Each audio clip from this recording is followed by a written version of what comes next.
the area. All right, now let's give these athletes a great big round of applause as we begin round 3 of their tournament competition.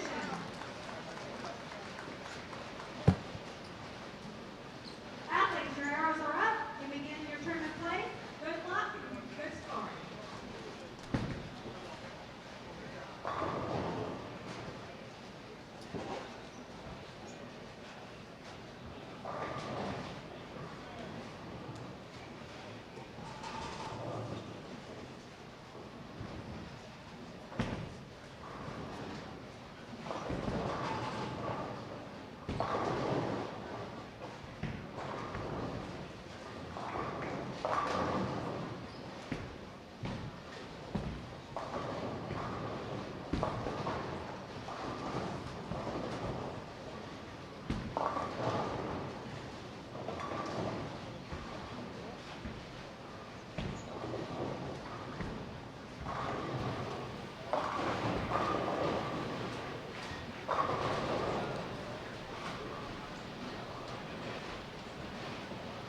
Welcome back to Bowl TV, everybody. I'm Aaron Smith, and you are watching Round 3 coverage at the 2017 USBC Team USA Trials and US Amateur.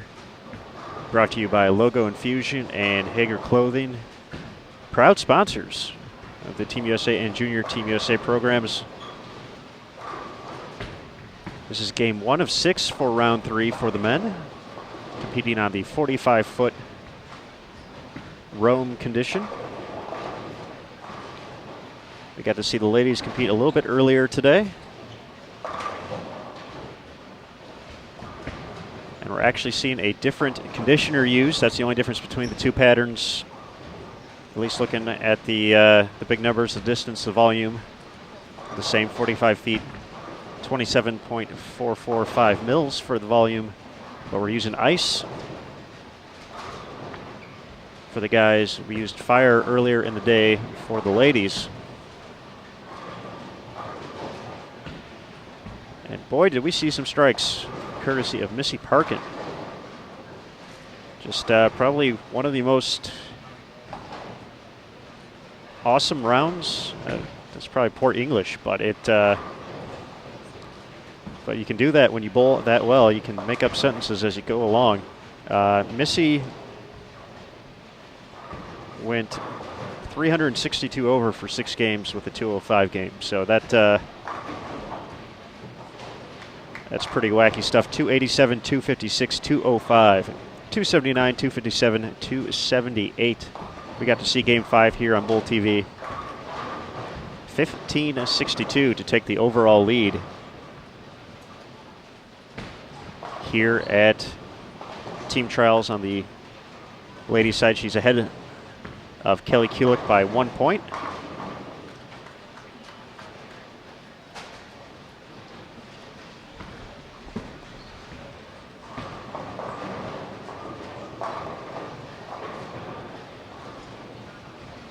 We'll get you a full recap of that and more, but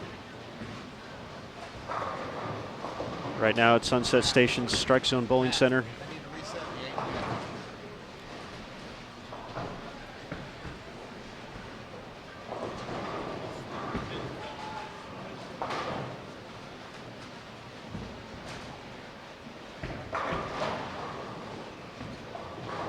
Right now, the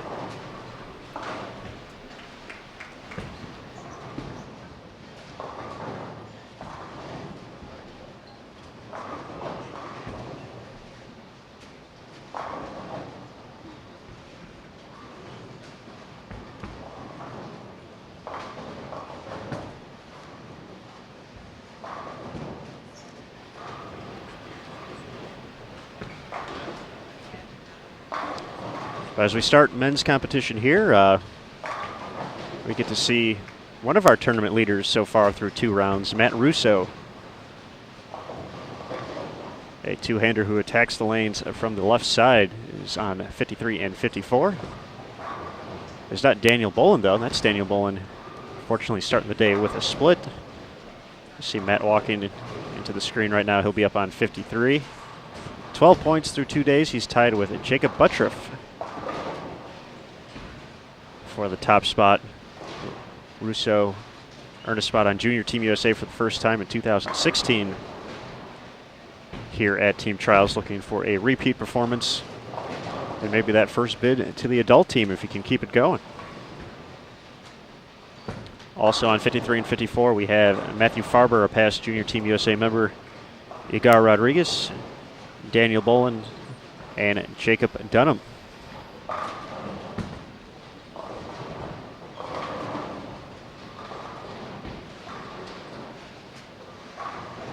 Over on 55 and 56, that's to the right, we have Kevin Fisher to the far right of your screen. Going to be up in a second for his second frame. And Alexander Langford. They're going to be joined by two guys you may have heard of, John Janowitz and Christopher Barnes. Both have been staples of the Team USA program for quite a while now.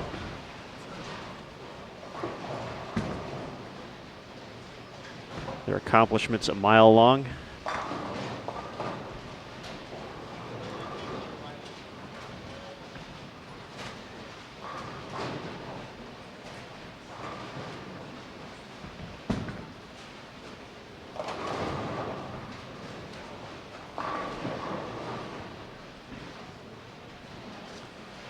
Alexander saves the frame there after the slip of the foot in the first. No harm done there.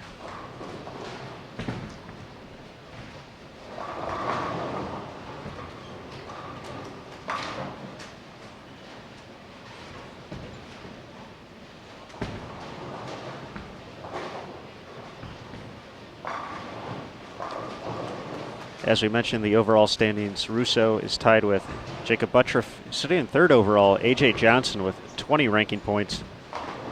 Devin Bidwell is fourth with 24.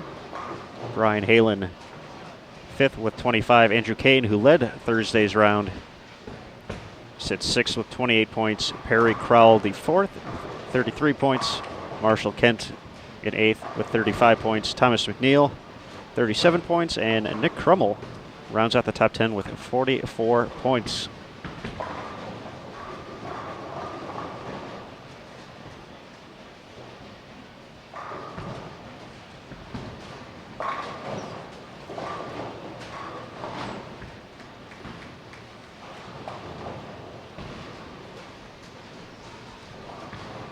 Now, if you've been with us all week, this is the part of the day where I explain the ranking point system. So if you've already heard that 3 or 4 times this week, feel free to tune out for a moment. But if this is your first time visiting or you want a refresher, the way the tournament works, there's a total of 5 6-game blocks over the course of 5 days. So each one essentially a mini sprint in its own right, but these players looking out for the full marathon performance in order to make a spot on Team USA or Junior Team USA.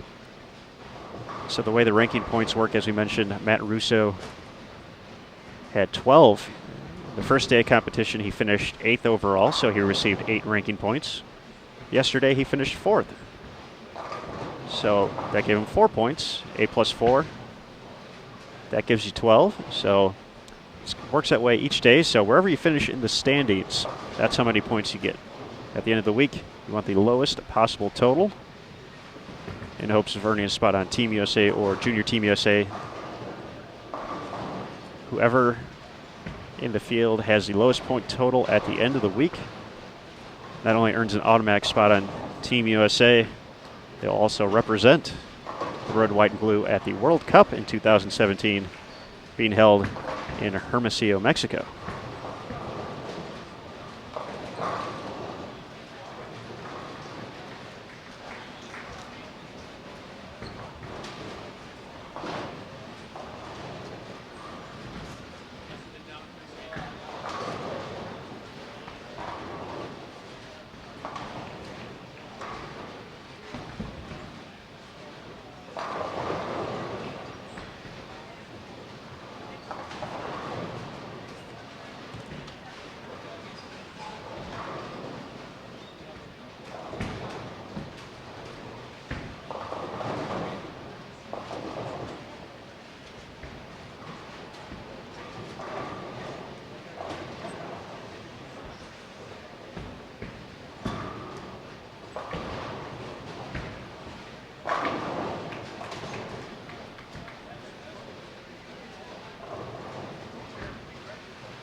question in the chat. Who gets spots on the team? We'll go ahead and discuss that as well. But you are correct, Brett. The top four spots in the standings on both the men's and women's side, regardless of status, youth or adult, earn spots on the adult Team USA. For the junior team, it's the top four youth competitors who have not already earned a spot on Junior Team USA through the Junior Gold Championships.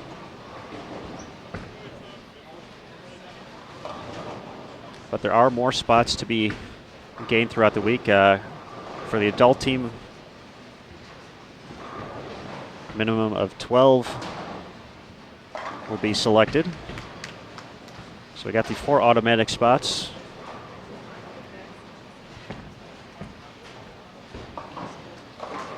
You have a minimum of 2 selections, courtesy of the National Selection Committee, based on overall performance. And then up to 5 players can be selected based off of their resumes. You can submit a resume if you fall into a particular category, if you've been a member of Team USA or Junior Team USA in the past 10 years. The top 25 in earnings on the PBA Tour during the 2016 season, or if you're on the top 25 in points on the PWBA Tour during the 2016 season. So that accounts up to 11 players, and the 12th one goes to the U.S. Amateur Champion. If you were to look at the standings, you'll see a few different classifications. So anyone who has pro next to their name would not be eligible for the U.S. Amateur. Everyone else is in that field. The 3 lowest ranking point totals for amateurs advance to a stepladder final,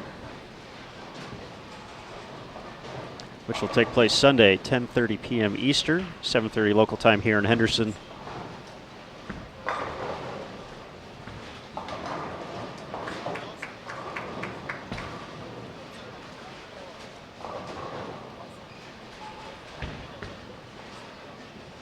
And the winner of the U.S. Amateur will earn a spot on Team USA if they have not done so already. If they have earned the spot, we'd go back to the overall ranking points,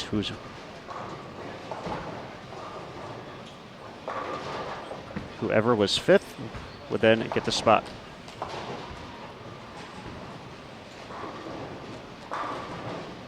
On the junior side, as we mentioned, the top 4 spots automatically earned through the point ranking system.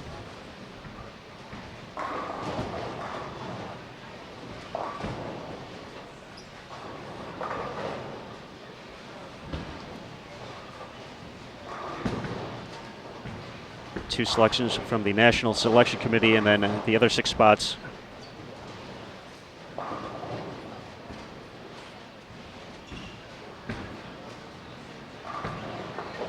have already been determined from Junior Gold, which took place in Indianapolis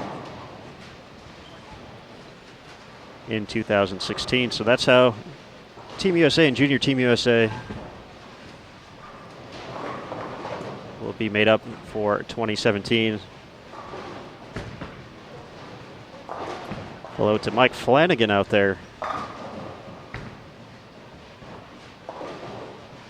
One of the hardest working guys in the business.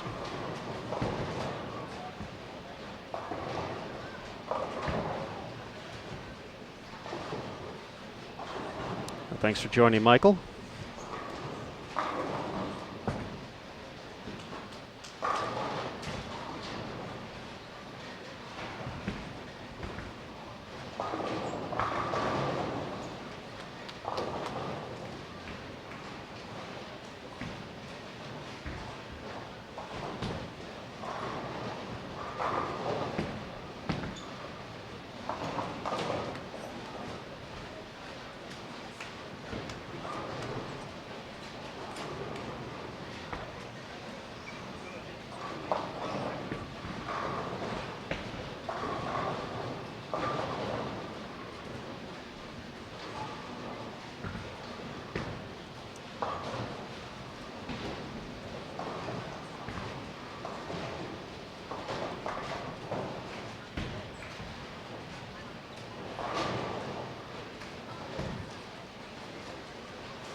So we hit the halfway point of game number 1. Just a recap of what happened earlier today in the women's standings.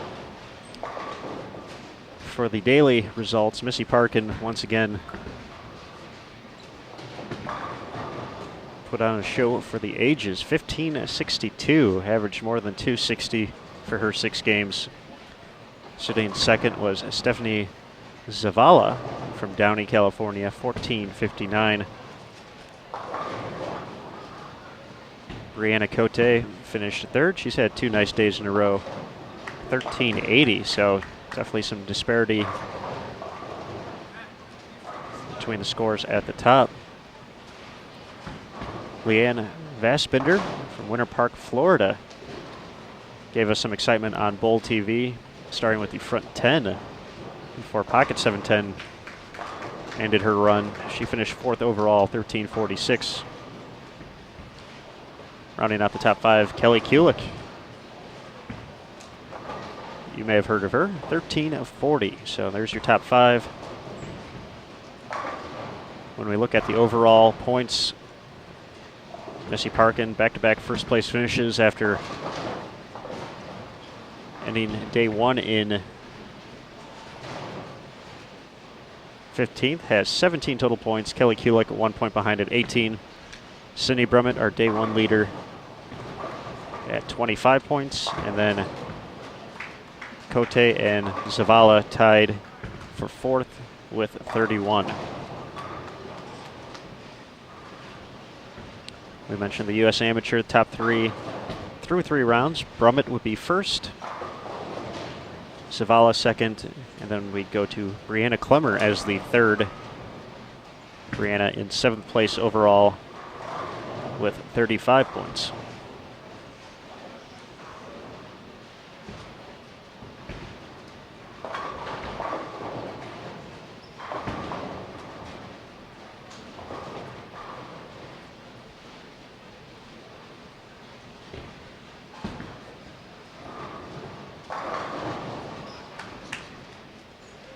Chatting with Matthew Russo yesterday after the round on the 35-foot Los Angeles and 40-foot Athens conditions. Said urethane was one of the keys to success. That and staying within his game, and just doing what he knows how to do, and not trying to force it too much. Stick with the process. And today, 45 feet, you're probably not going to see too much urethane out there, except maybe shooting at spares.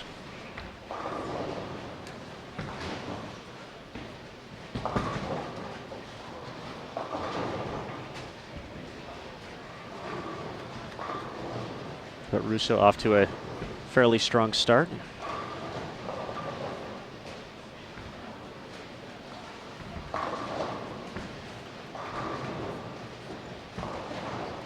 Make it 5 in a row for Jacob Dunham.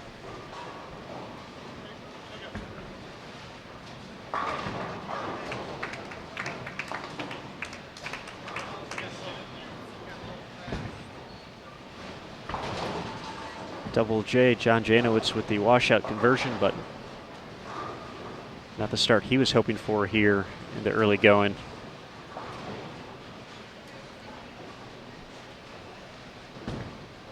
One pair to our left, we have Chris Vai, the 2016 U.S. Amateur Champion. You can see him right there. delivering the strike on lane 52.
Nice shot there from Matt Farber, making it 3 in a row.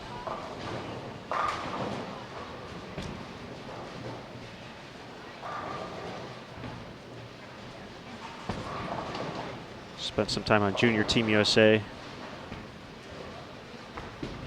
Now looking for his first appearance on the adult team.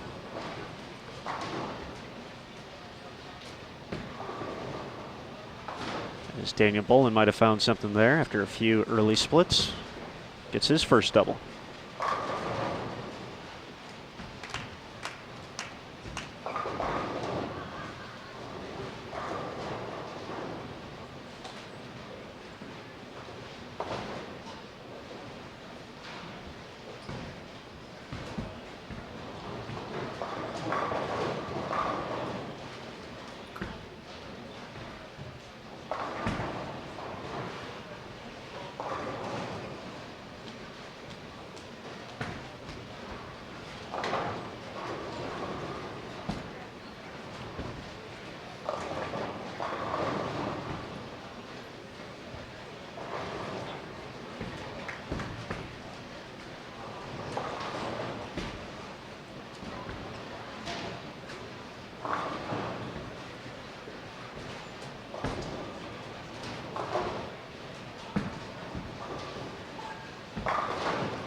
Three in a row for Alexander Langford.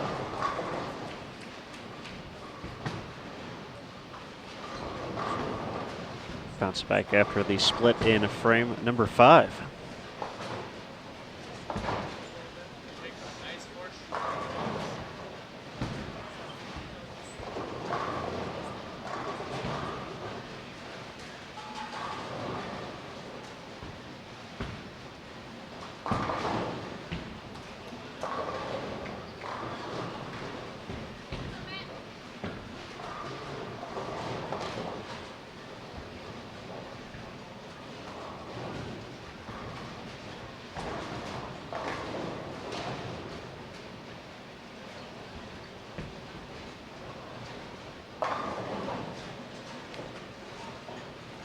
question in the chat. When you look at the classifications in the standings, you see 4 different ones. And to answer Keith's question, yes, everyone is bowling together at the same time.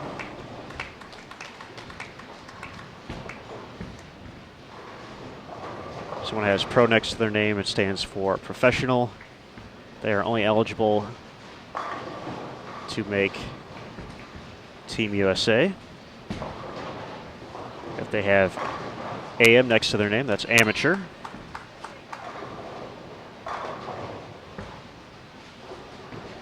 That means they're eligible for a spot on the adult team as well, along with one of the 3 spots,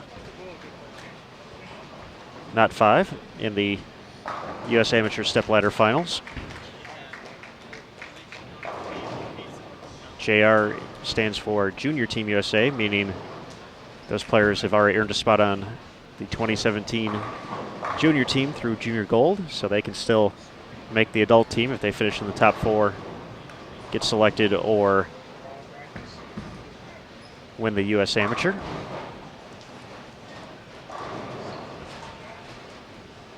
And the Y stands for youth. They can qualify for the junior team. If they bowl well enough, they can make Team USA and are also eligible for the U.S. Amateur.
A few folks definitely getting lined up here in the early going.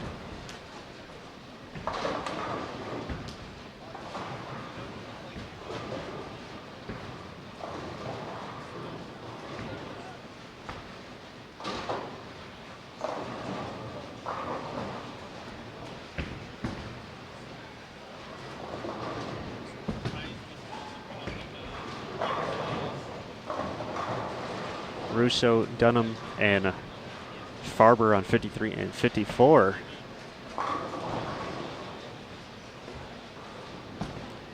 We'll have some big games out there. Igor Rodriguez can finish strong, get to 220 still.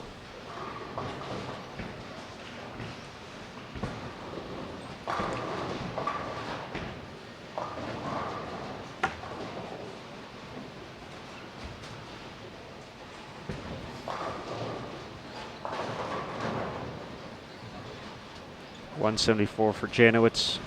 Barnes finishes with 193.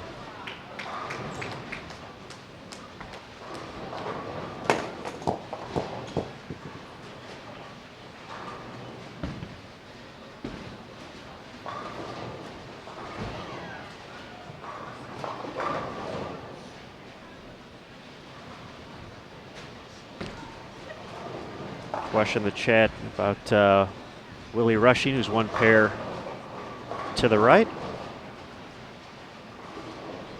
Willie can throw the last 4 strikes to get to 210 this game. Had 120 in the 7th with a strike in frame 8. He'll be up on lane 57 for frame 9 in just a moment here. So you'll be able to see his ball for the 9th frame.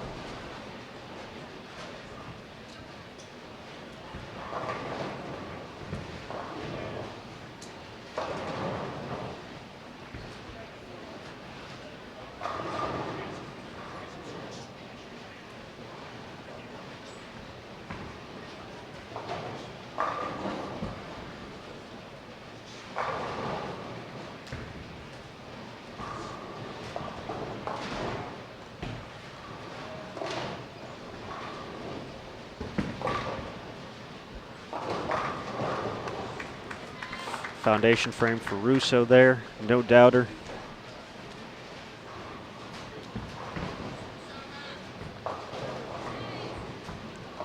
Collegiate standout at Weber International. Very well represented this week as well here in the field.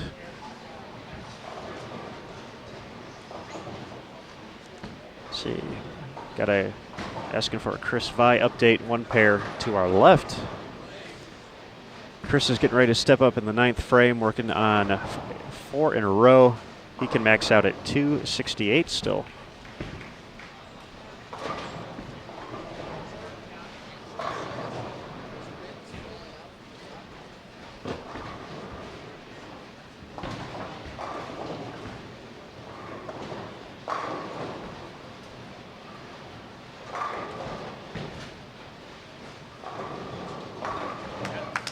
How about Jacob Dunham here? 8 in a row after sparing the first.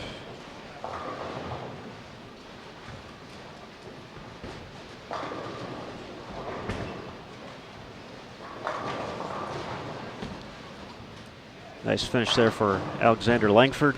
242 to lead the way on 55 and 56.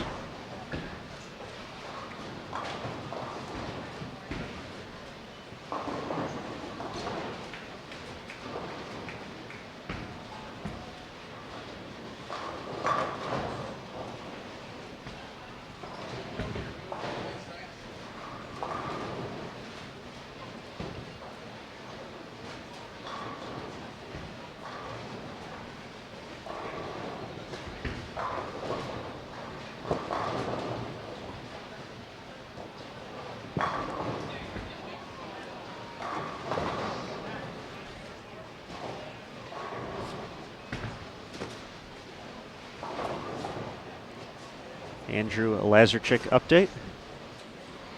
It's actually going to be up on 57 in a moment. Can strike out to get to 205, 125 in the 7th with a spare in the 8th. Matt Farber locked in.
doing my best to accommodate the score request, but Jack Cook is on lanes at 23 and 24.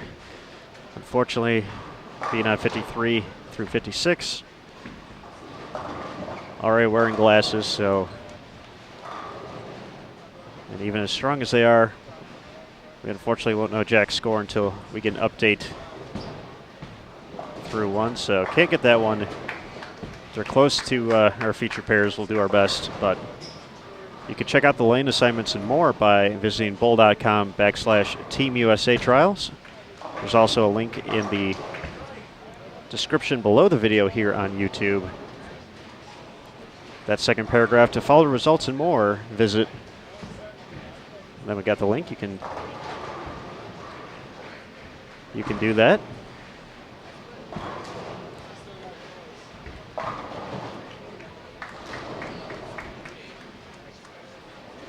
Another visit from the real Coach K, Mike Kubacki, in the chat. Head coach over at Calumet College of St. Joseph. Hope all is well back in the region.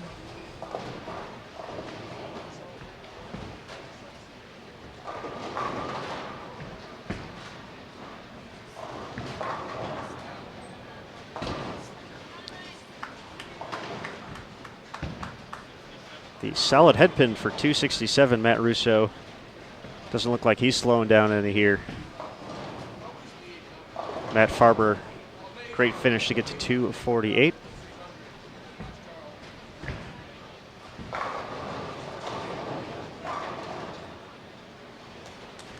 Let's see if Jacob Dunham can keep it going. Kick things off with a 290.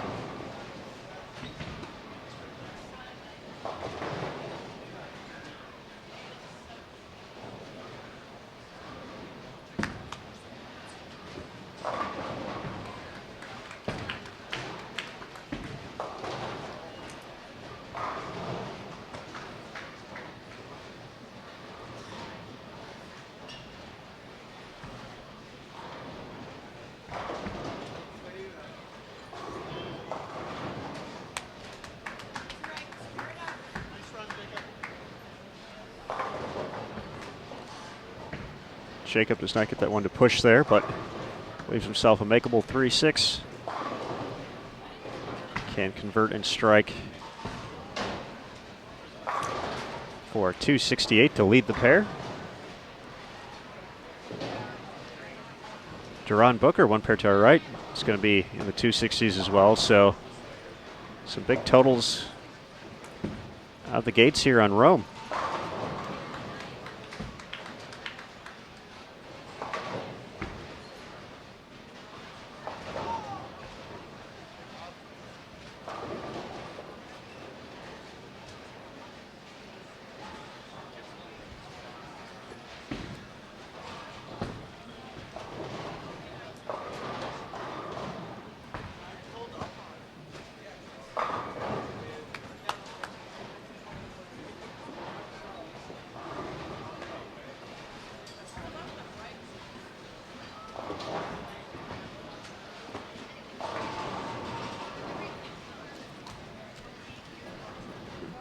For a few of the folks around our featured pairs that were asked about, Willie Rushing finishes with 209. Andrew Lazarchik can get to 180 still. He has thrown the first strike and the 10th, needs two more to get to that. And Chris Vai is in the books at 267.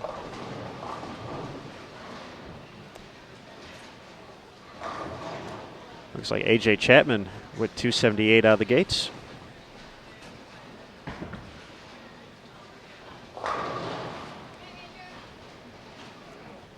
So they're good early.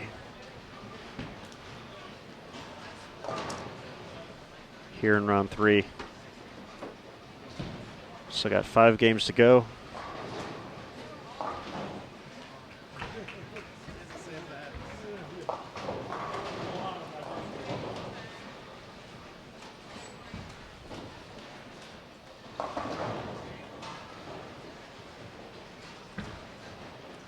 All right, everybody, game 1 in the books.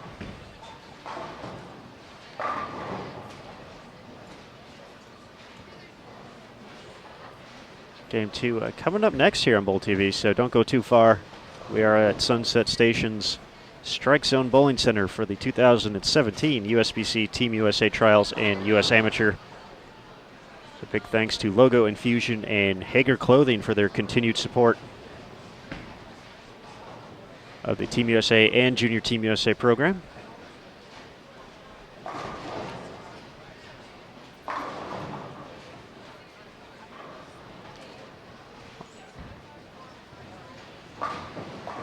Would also like to thank Kegel as our official lane maintenance provider.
All right, folks, game number 2 out of 6 now underway. Over on 53 and 54, that's a pair to your left. We have Nathan Hansen delivering this strike in the second frame. 2016 Intercollegiate Singles Championships winner Daniel Hansen getting ready to step up on 54. No relation, different spelling, so before anyone asks. Richard Paul III. Aria pair spare. Sean Wilcox, 268, the opener. Getting ready to step up to the far left of your screen. So far left you can't even see him right now. I promise he's there though.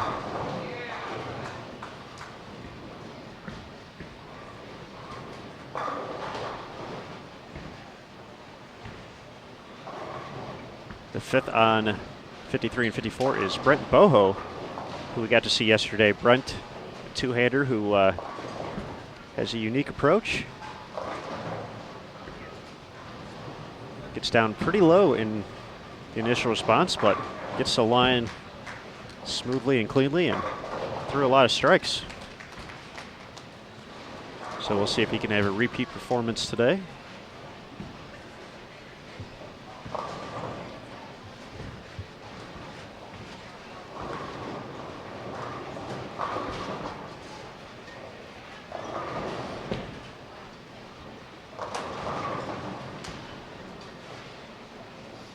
Be a little bit easier to see when he's on the right lane, but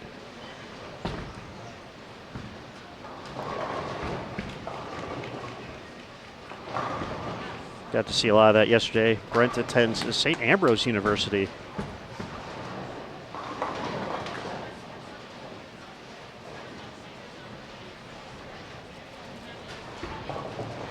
So that's 53 and 54. Over to the right. On 55 and 56, that's Zach Hattori up there preparing to step up on the right lane. Zach, former junior Team USA member.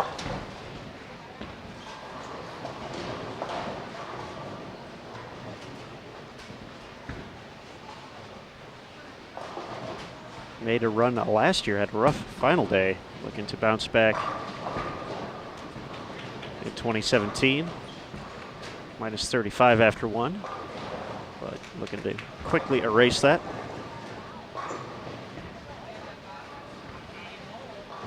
Also on this pair we have Alex George, Chase Benitez, Chris Bauman, and Brandon Novak. Question in the chat about Marshall Kent. He's nowhere near us at the moment, so I have no idea what he shot in game 1. As soon as the standings are updated, we can look it up together and find out.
Brian Halen and Steve Smith also not in the vicinity at the moment, so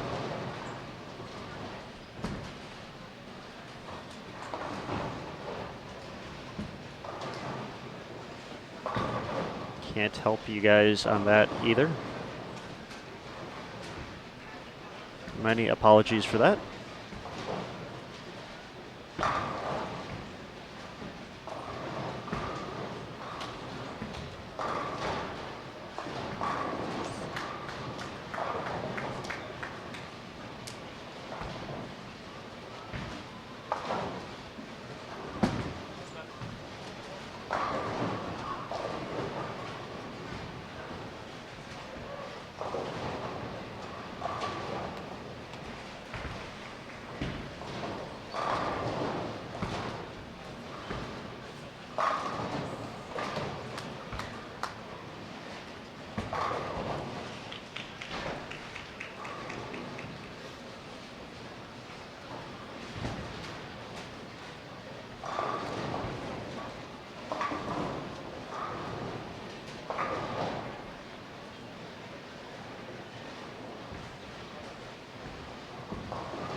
as we hit the halfway point here in game number 2. Just a reminder, please feel free to subscribe to Bowl TV here on YouTube. Give us a like underneath the video. Hit the thumbs up. I certainly would appreciate it. And of course, keep an eye on social media, the Sport of Bowling, the USBC. Had quite a bit already. Going to have some more before it's all said and done. Jason Thomas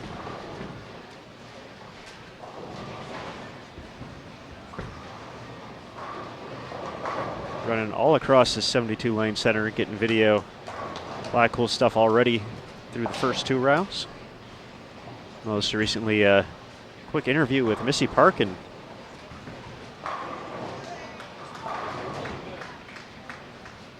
On her awesome performance earlier today. 15.62 for 6 games. That's better than a 260 average.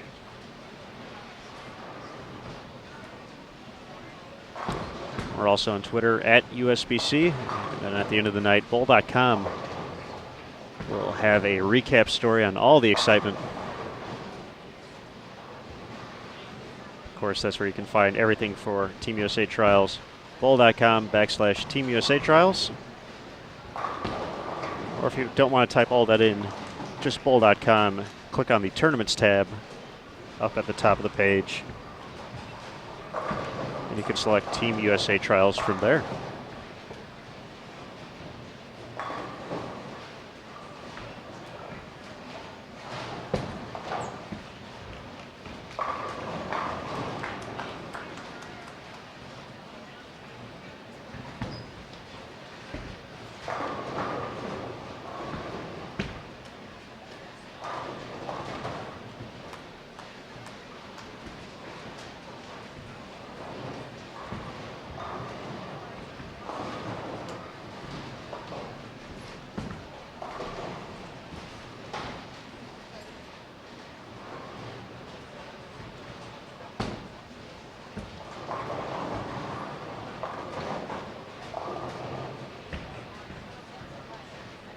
All right, Pierce scores are in after game number 1. A.J. Chapman, who is 2 pairs to our left, 278 to lead the way.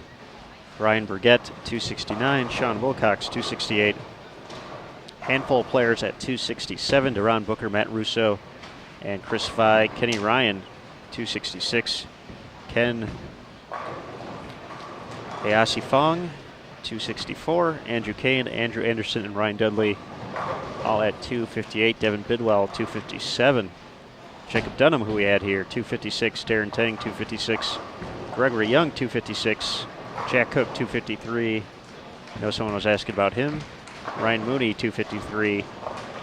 Nick Crummell, 252. So 18 players shot 250 or better in game 1.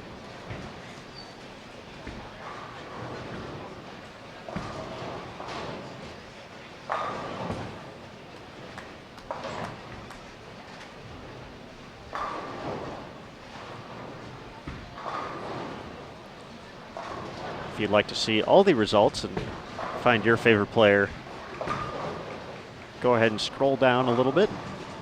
You'll see the description underneath the video, second paragraph, to follow results and more. Click here. That's it. 2017 results. You can click on underneath the men's standings, men's daily standings after round 3. Maybe it's just round 3.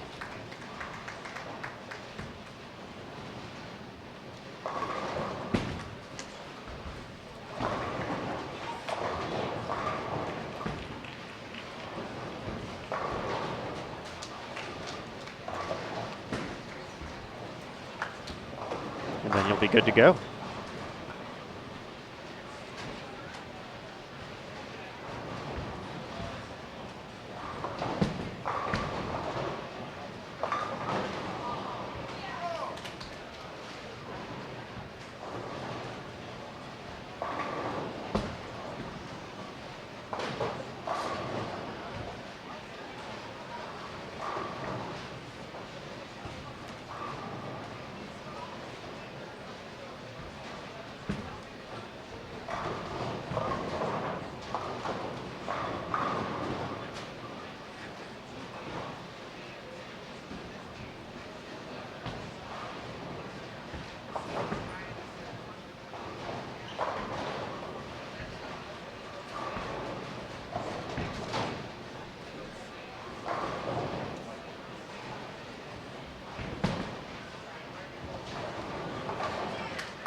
question in the chat from Ian.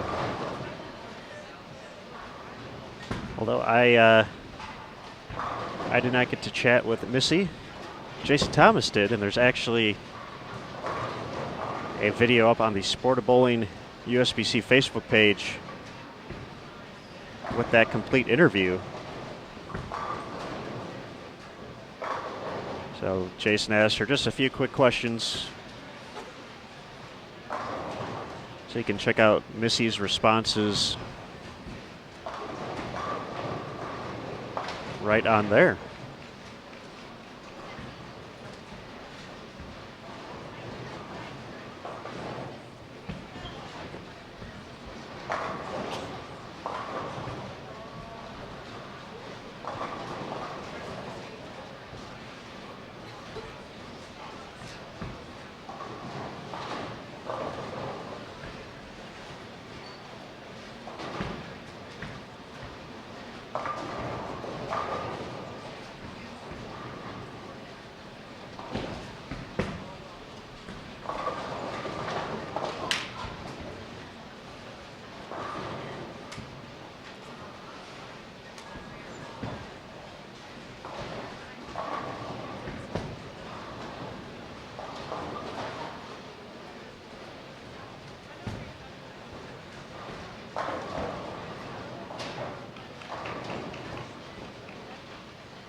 Nice shot there from Richard Paul III. He's earned a spot on the under 15 development team for Junior Team USA based off of his performance at the 2016 Junior Gold Championships.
Still a lot of players striking out here. Not only on our feature pairs, Alex George get to 269 here. One pair to our right, Nick Pate, our leader after day one. After 247 in the opener, has the front seven. We'll track that progress and turn the cameras if it gets to that point.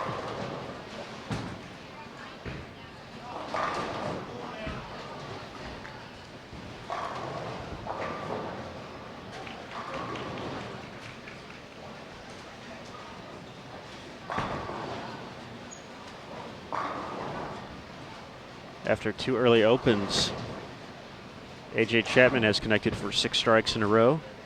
Is the leader after one with 278.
question from Ian about the about Missy's score. The tournament has changed formats over the course of the years. A few years ago, it was similar format, but up to 9 games. So, the team trials in the US Amateur have been going on for so long, and unfortunately, we really just don't have a complete listing of the records at the moment. So,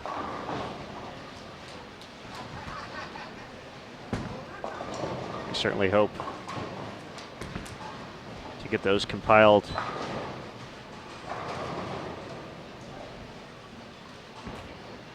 So we can provide that information in the future.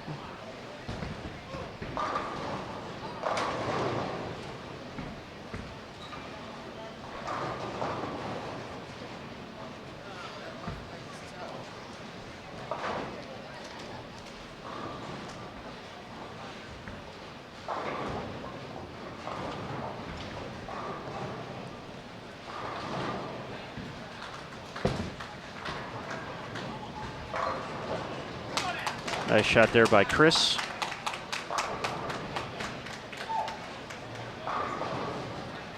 To the far right of your screen.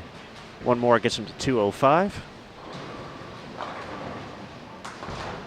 Alex George finished up with 247. He's going to lead the way on 55 and 56 in game 2.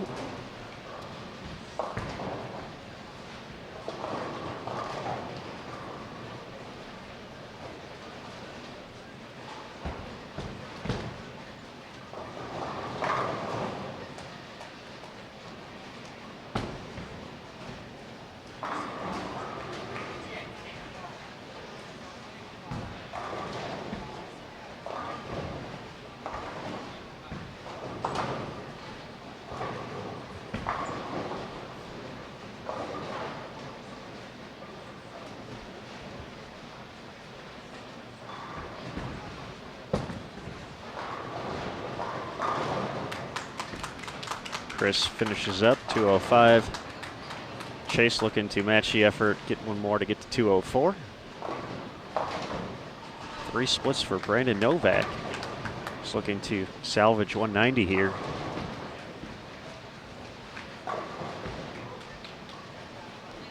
Quite a 2016 for Brandon.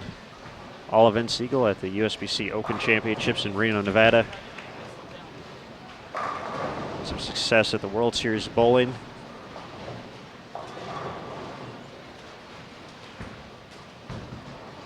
Made a TV show.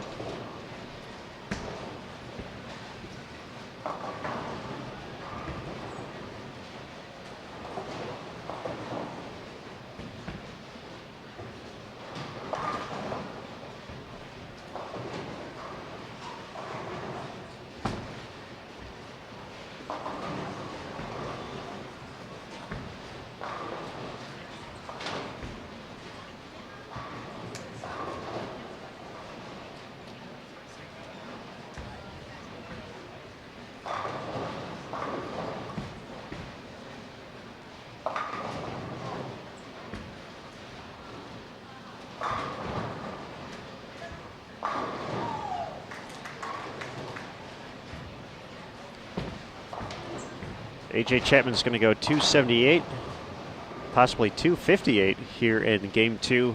2 pairs to our left.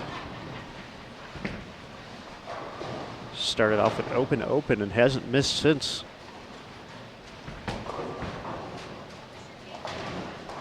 AJ made the finals of the, or made the stepladder finals, excuse me, of the US Amateur last year. Lost in the semifinal match to eventual champion Chris Fye.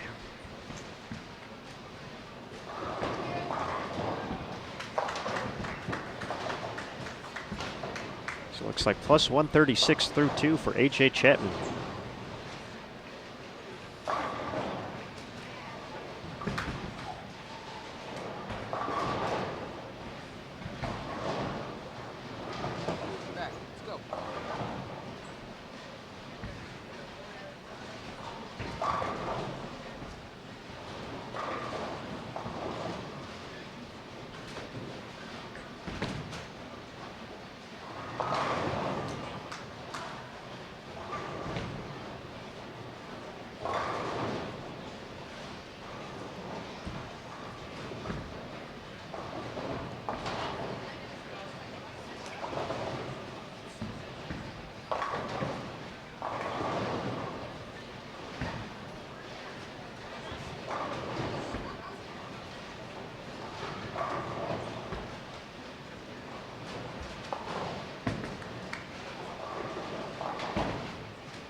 Certainly some impressive names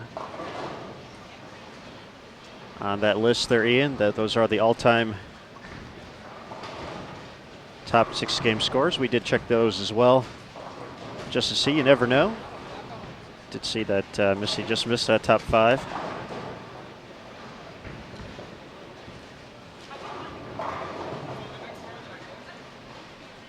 Nick Pate update. After getting 7 in a row, he went 9 spare in the 8th, a split in the 9th frame. So he can now max out 256 with 3 strikes in the 10th frame.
Foundation frame just about all wrapped up here. RP3 going to kick off his 10th frame, can get to 203.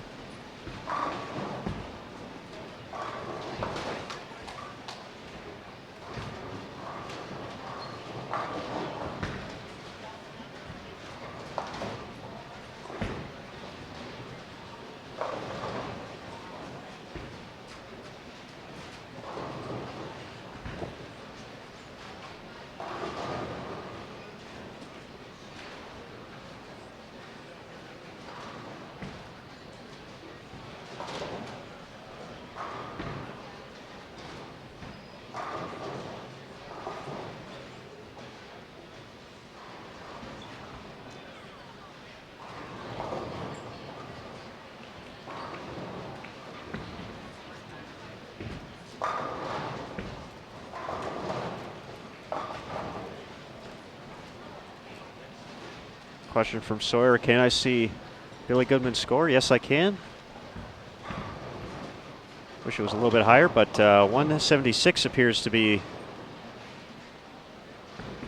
the total for Billy Goodman. Puts him at -6.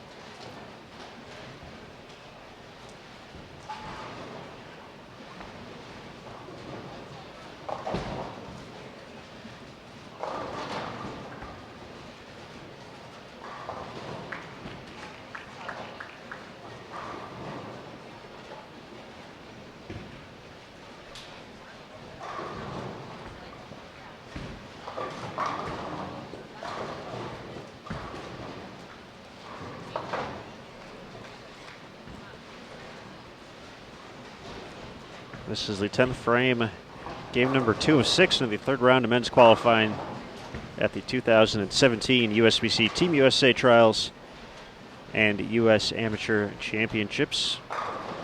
We are at Sunset Station's Strike Zone Bowling Center in Henderson, Nevada. Just a few miles outside of Las Vegas.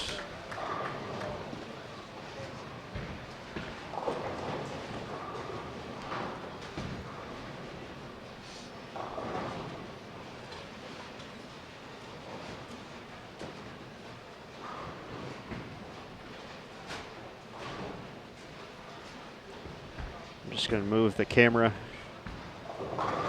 a little bit here. Looks like we got off center.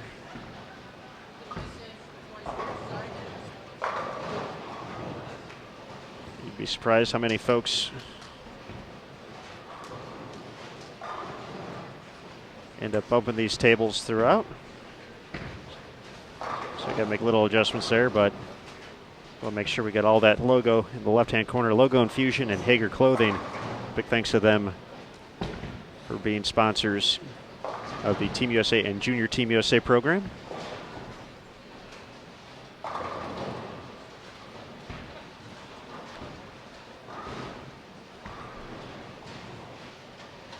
Only for Mike Kubacki, I would look over all the way to 61. At 62, Mr. Heritage finished with 225 this game, so it looks like he's up to plus 49 through 2.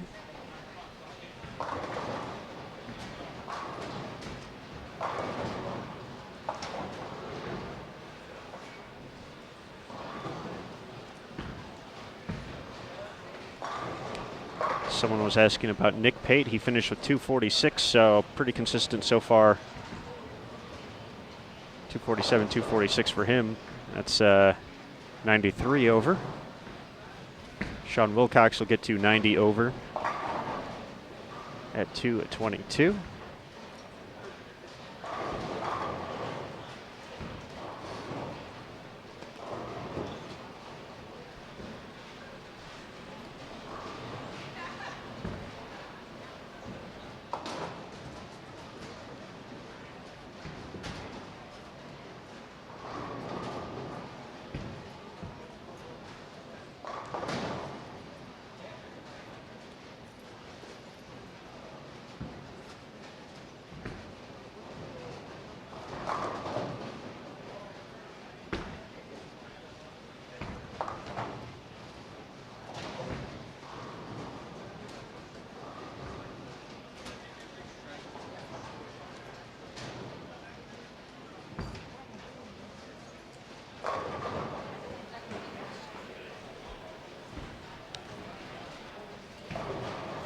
That'll wrap things up here for game number 2. Sean Wilcox leads the way with 222. Game 3 coming up next here on Bowl TV. Thanks again, everyone, for spending some time with us here.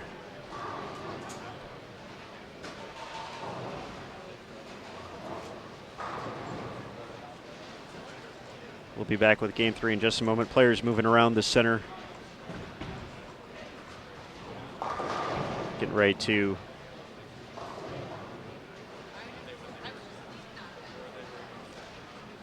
get game 3 going. So don't go too far. We'll be right back here on Bowl TV. Thanks again for stopping by.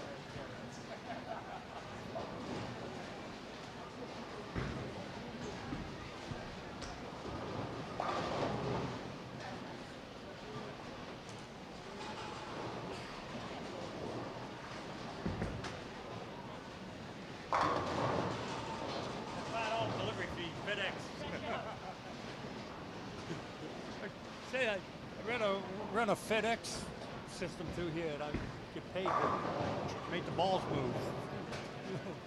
Where do you want it to go? See?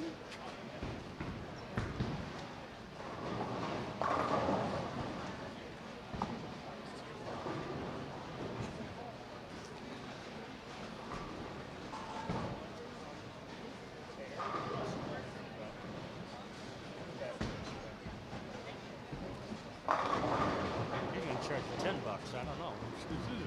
Losing money here.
All right, folks, game number 3 now underway. Both of our featured pairs, 53 through 56. Over on 53 and 54.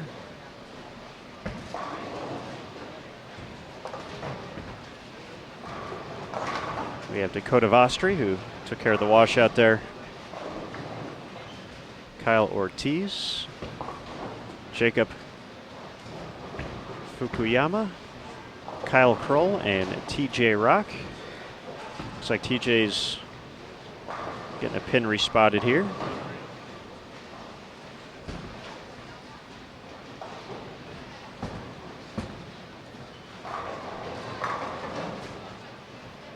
On 55 and 56. There's Connor Colaside delivering an early double on 56. Willie Jones up on 55. Christopher Radliff will be up next on 56. Donovan Thomas and Andrew Anderson, a former member of Junior Team USA now. He's aged out, trying to make the adult team this year. Had Andrew on for a little bit yesterday, find some insight from what he's seen. He's off to a pretty good start here, plus 87 through 2.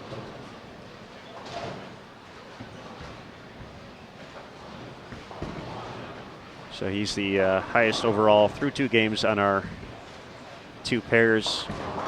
Andrew Kane, who led yesterday, plus 93, 1 pair to our left.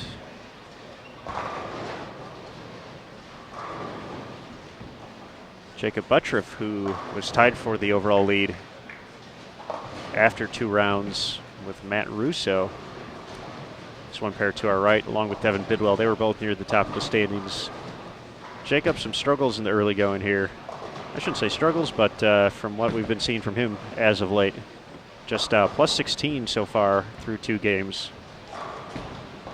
So we'll see if this is a game where he starts piling up the strikes.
TJ Rock covers the spare.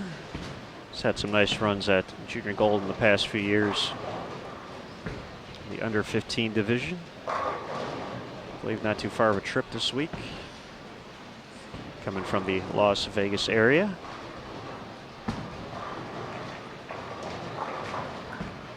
Dakota Vostri and Kyle Kroll.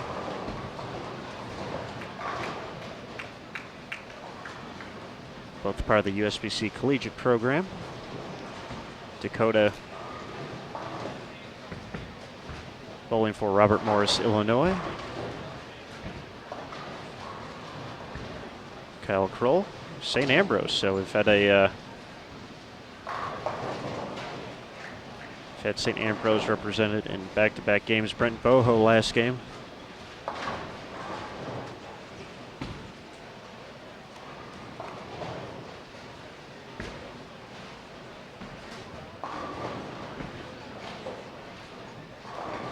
Now Kyle Kroll, looks like we might need to have a pin spotted for him as well.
Question in the chat. Wondering if Bowl TV will be at the military championships at the Orleans. I'm afraid it currently is not on our schedule.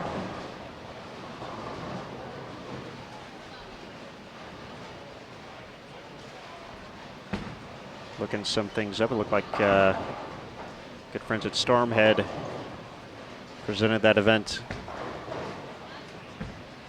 in the past, so they may be live streaming it, but we will not be there.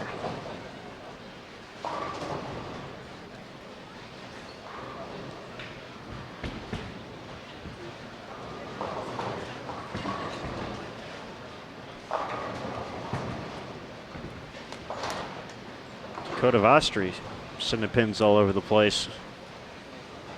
Connects for the double.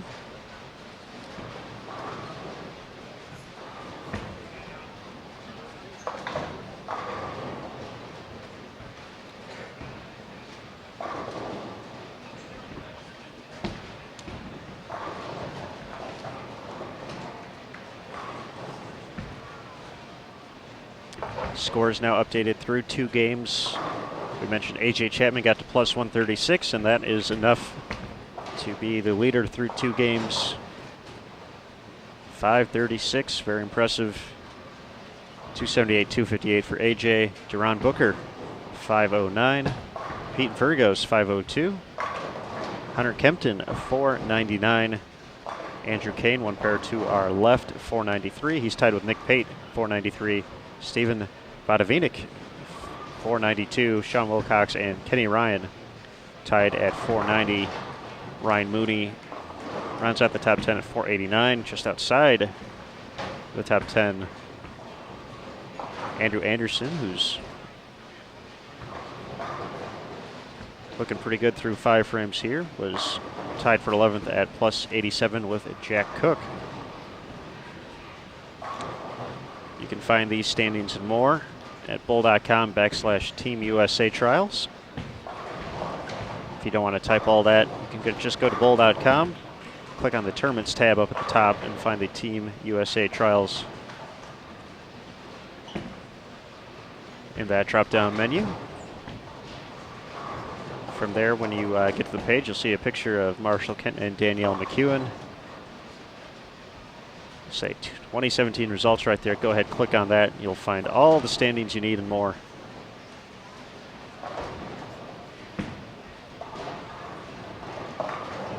There's also a link in the description below the video that will take you to that same page.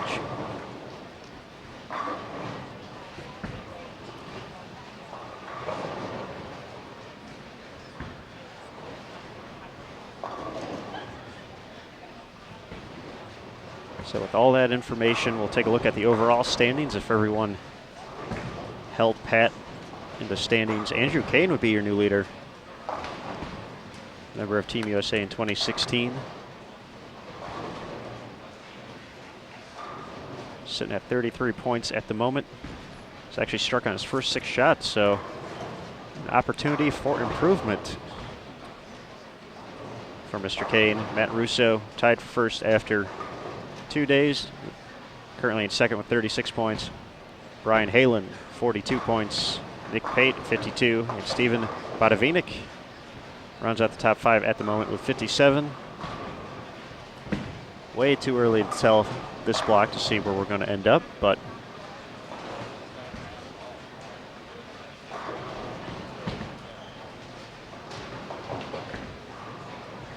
that's where we're at.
Andrew Kane 7 for 7. A.J. Chapman still on his striking ways. He's over on 61 and 62. Paris spares to start and then rattled off 5 in a row. Nice shot there by Kyle Ortiz.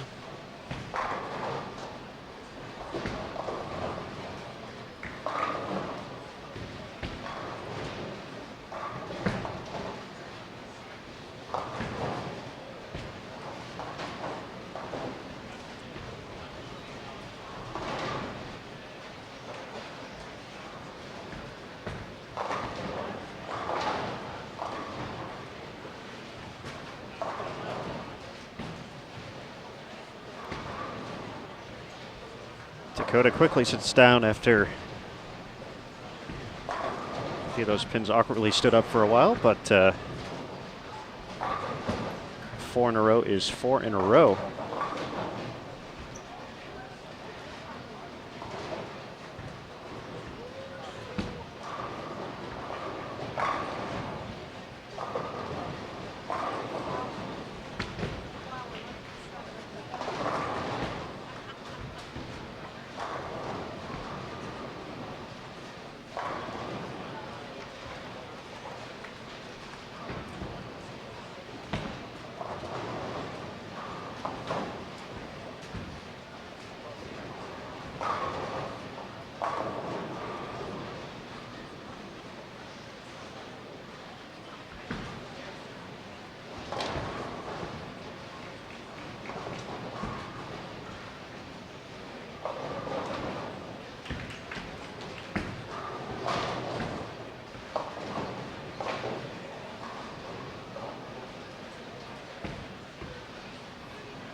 Looks like A.J. Chapman's going to have the chance to shoot 800 out of the gates here.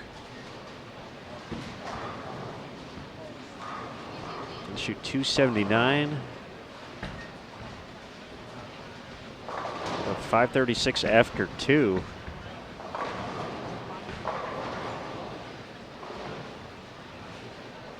So we need the first hit in the 10th. And good count. He's already struck in the 9th frame. That's over on 61 and 62. So we'll give you the report. A little bit closer to us, Andrew Kane working on 7 in a row. Saw him strike over on lane 51 there to make it 8 in a row. He could strike out for 793.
Another nice shot there from Andrew Anderson.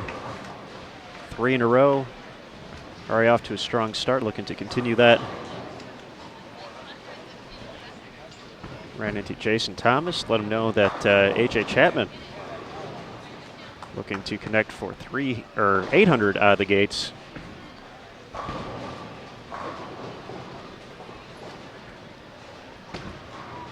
He's going to fall a little bit short of that, leaves a 10-pin his first shot of the 10th. That'll come into the 250s with the conversion.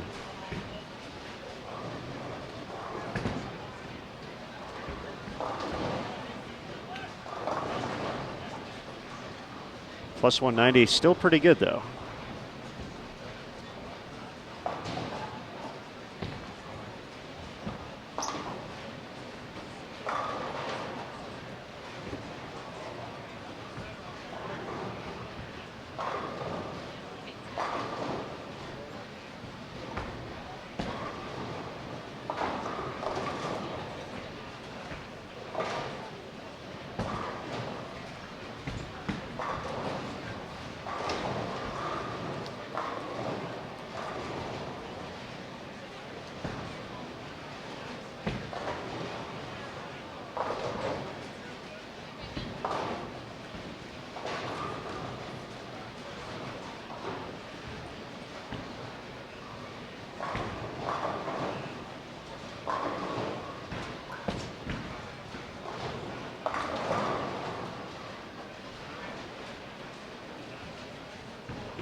A.J. Chapman's going to finish up with 255.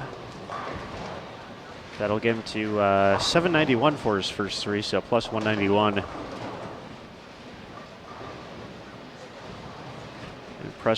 Impressive performance there for A.J. Got to see Kyle Ortiz to the far left of your screen, and then to the even further left, Andrew Kane will be making his way up there, working on 8 consecutive strikes. Nice shot there by Kyle.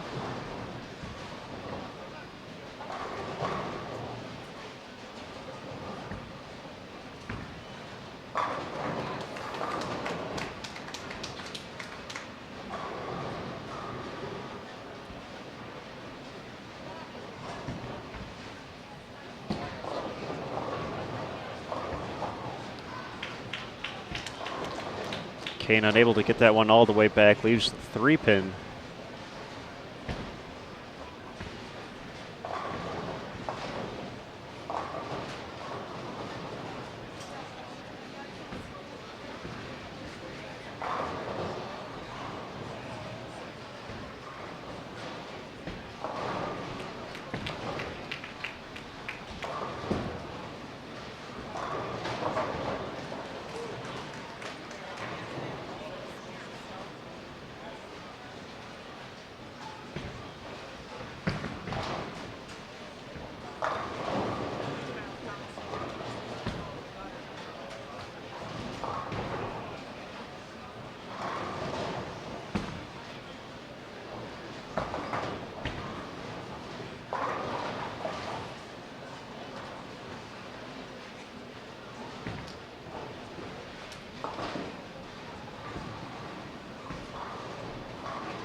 Andrew Anderson can get to better than plus 150 here with a few more strikes in the 10th frame.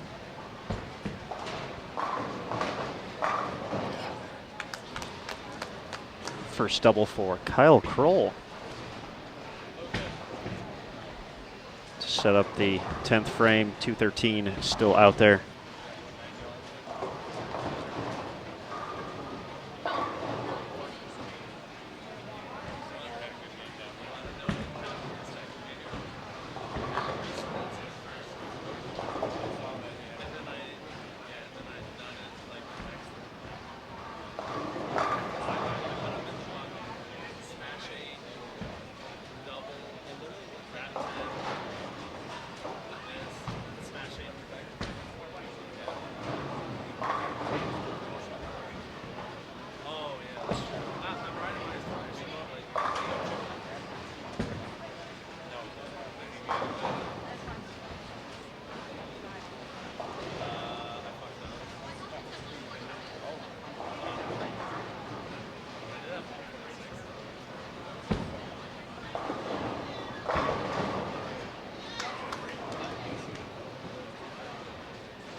Standings should be available, so if you might have to refresh or clear your cache to see it. It's showing up here on site. Looking at it on my laptop right now.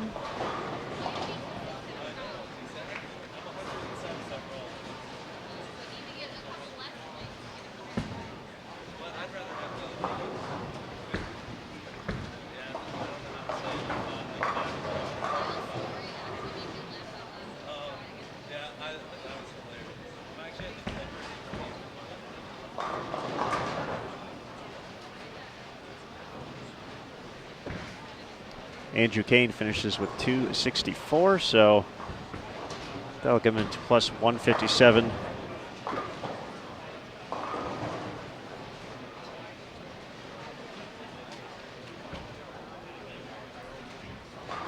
Andrew Anderson can get pretty close to that 166 over, or 156, excuse me.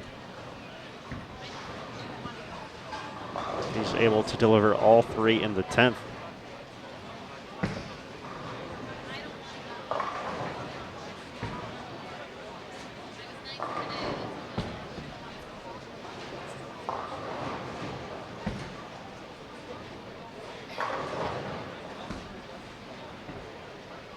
For those of you just tuning in, this is round number 3 of qualifying at the 2017 USBC Team USA Trials and U.S. Amateur Championships taking place at Sunset Station at the Strike Zone Bowling Center. Anderson does not get the messenger to connect with the 10 pin.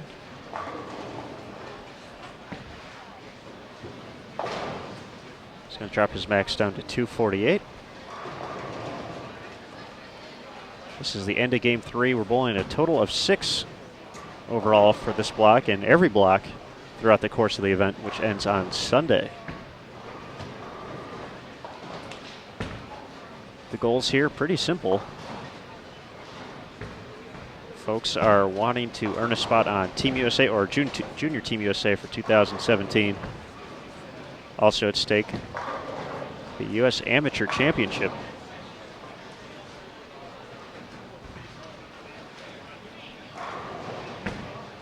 Which will be determined on Sunday as well.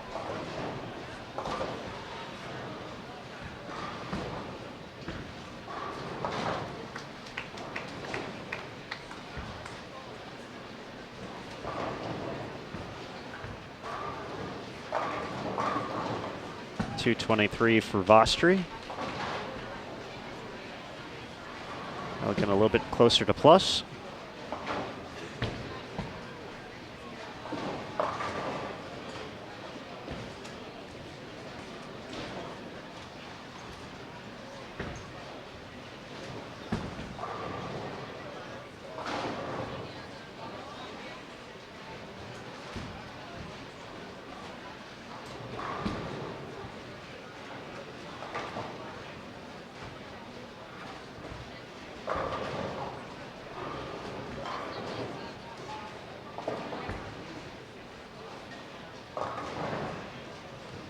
Final tally, 244 for Anderson. We'll get him to plus 131.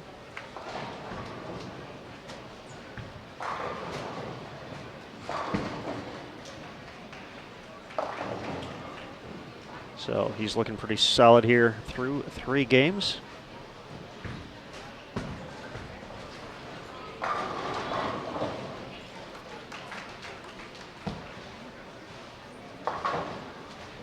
Not the finish Donovan Thomas is hoping for after the strong start. 212 will get him up to plus 31. Kyle Kroll getting comfortable here at the end of game 3.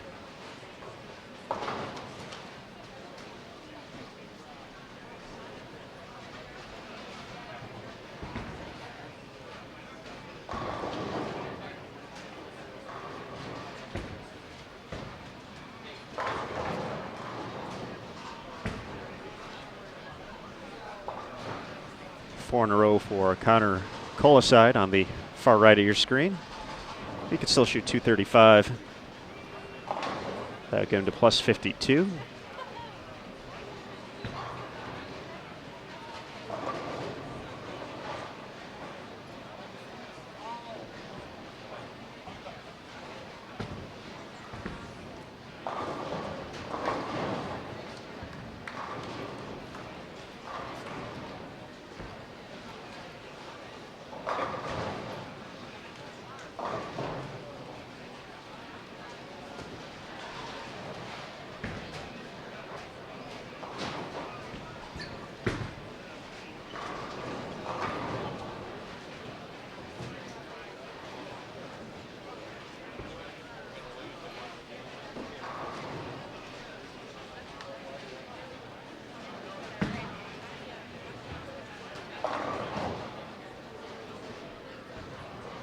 Kyle Ortiz finishes with a 182. Jacob Buttroff was one pair to our right. He finished game 3 with 246, so that'll get him to plus 62 overall for the day.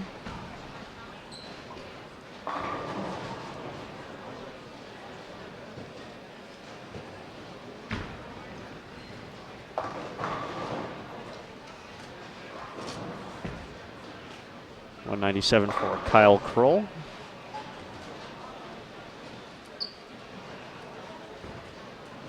Connor is waiting for a ball return there, so he can continue his 10th frame.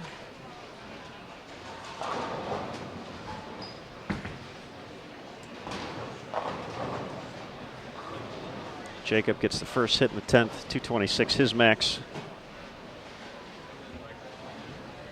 TJ Rock can get to 223.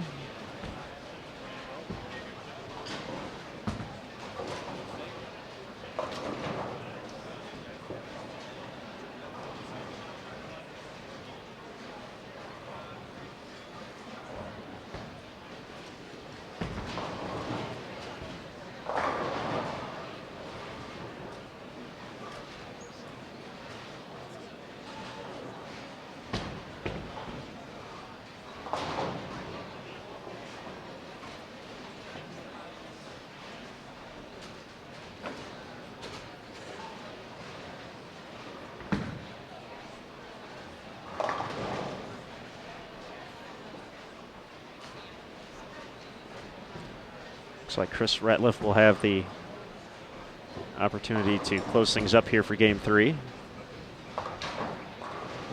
Working on double 215 his max. Could be plus 68.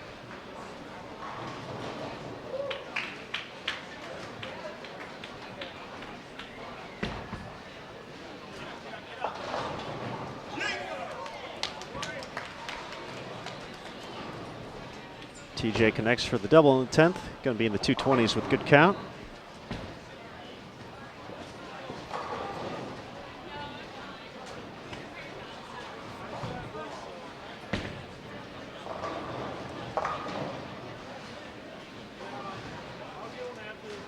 .216 for Jacob.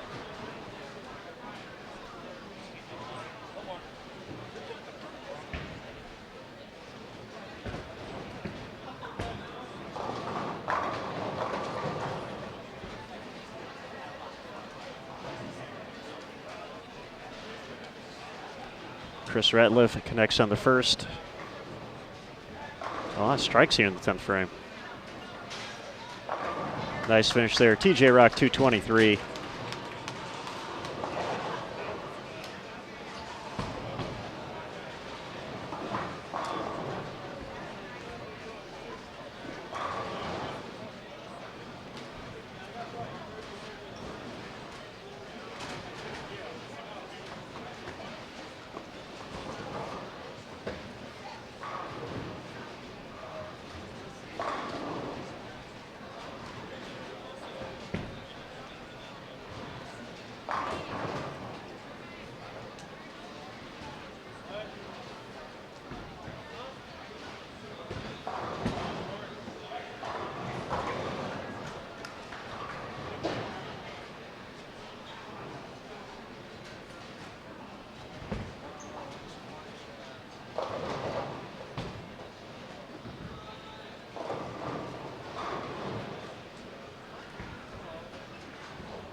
As they get the sweep ready for Chris's final 2 shots.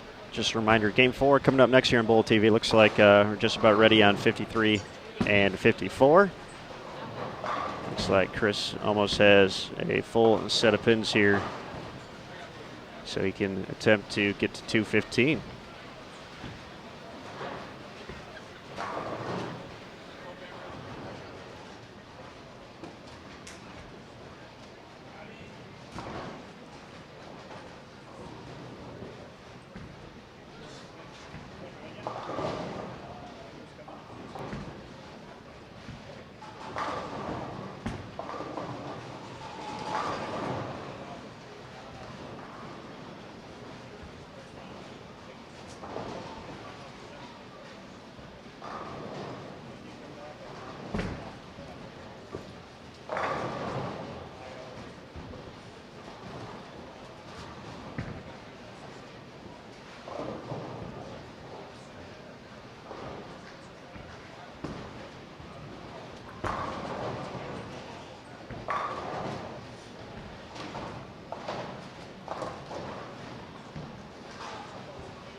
All right, folks.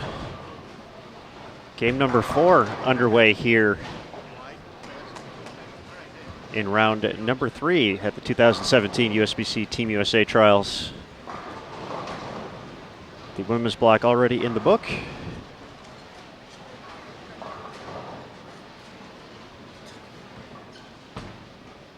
Now past the halfway point here for the guys. We are at Sunset Station, the Strike Zone Bowling Center. Let's get a rundown of who's joined us here for Game 4.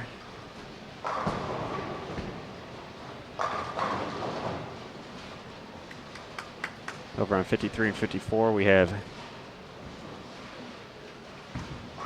James Grago IV looking at the tough split here.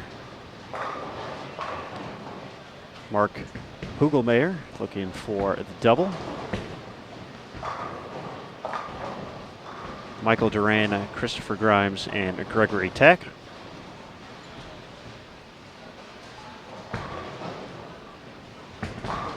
All those competitors under at the halfway point. Over on 55 and 56, we have Kennison Andrews, Justin Carl, Andrew Hall, Brennan Howe, and Steve Lemke. Lemke putting on the nicest performance so far through 3 plus 82. Andrew Hall plus 49. Off to a good start with an early double.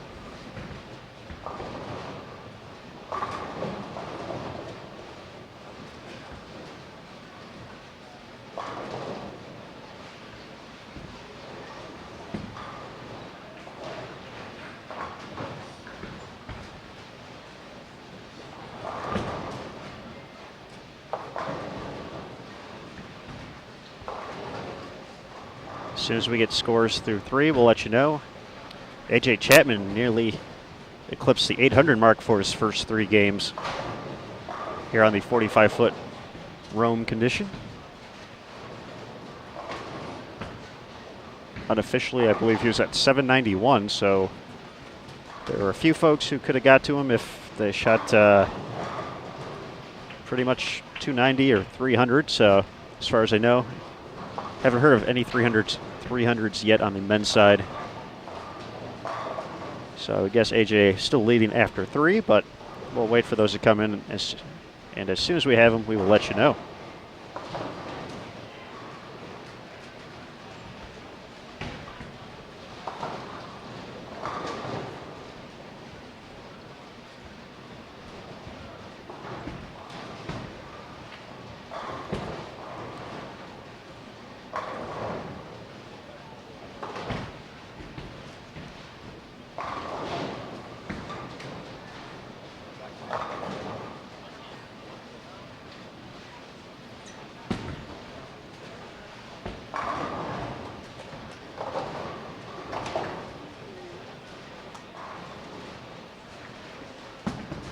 When you're not watching here on Bowl TV, be sure to check out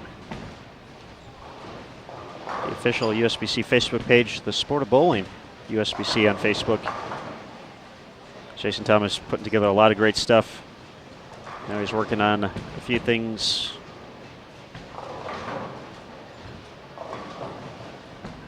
to post shortly here. So I had a few great videos from the women's block earlier today, including our second 300 for the women, Laura Branch, delivering all 12 this morning. We caught it here on Bowl TV. She was one pair to our right, and Jason Thomas also on the scene. Got to see the family reaction as well, so very cool. Congratulations, Laura.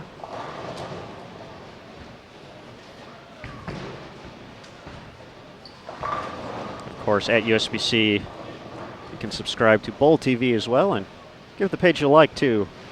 Click that thumbs up if you're feeling we're doing a good job.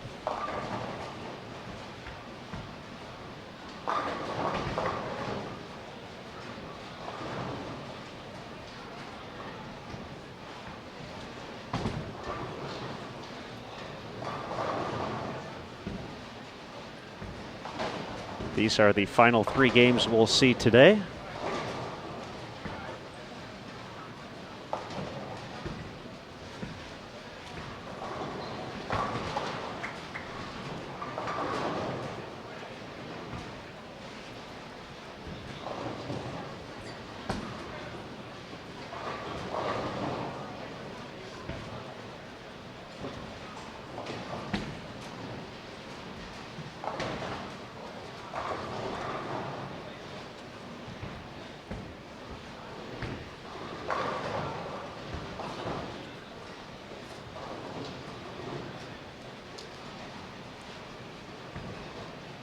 See a few numbers of plus 100 or better all around us here. To the right, one pair, Stephen Badavinic, plus 115. Greg Young Jr., plus 132. And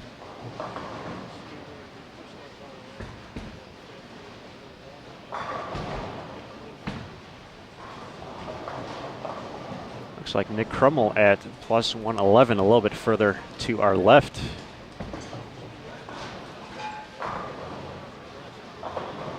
Definitely some big numbers left. 240s, 250s, 260s out there. As the 45-foot roam condition has transitioned throughout the block.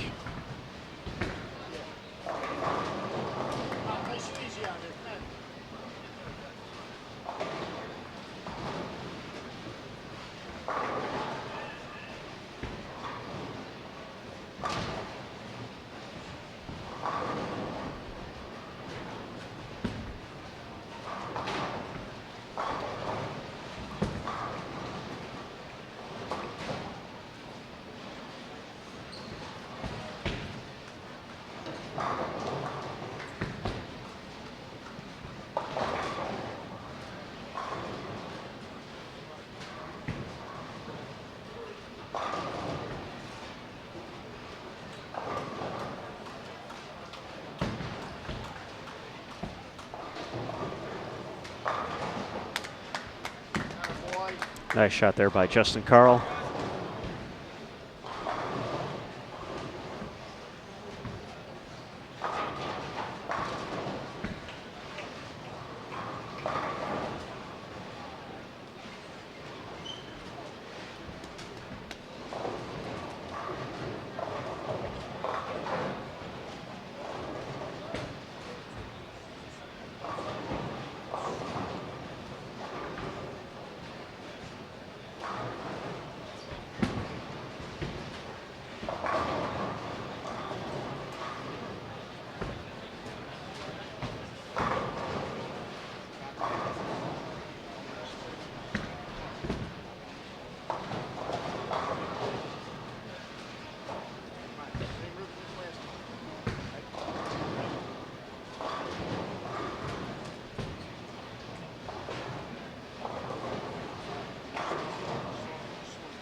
Steve Lemke, the head coach at Stephen F. Austin University.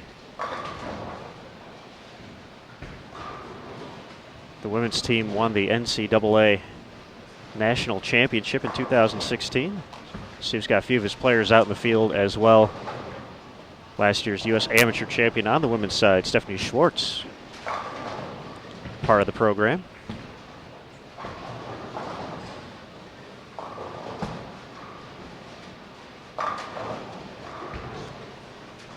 That's a wicked 9-pin there for Andrew Hall.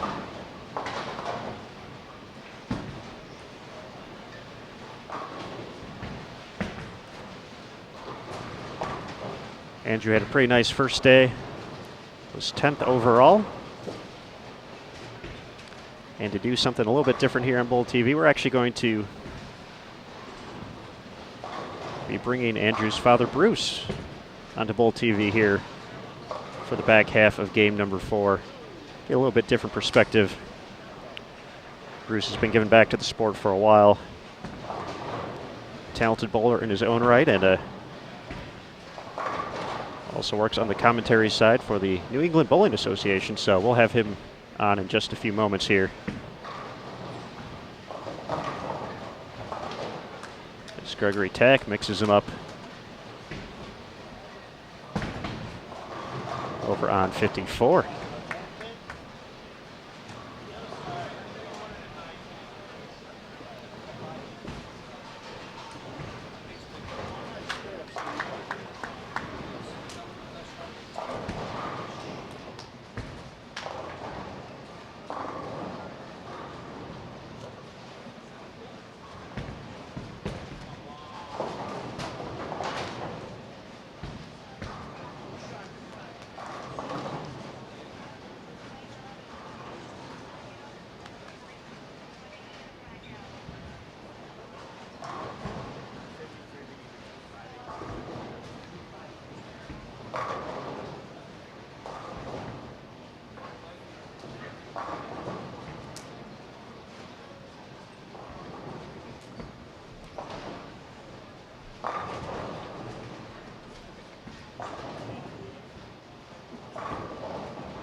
As Justin Carl cleans up the single pin, we're going to see Andrew Hall to the far right of your screen. And as I just mentioned, I'd like to welcome into Bowl TV Bruce Hall, Andrew's father.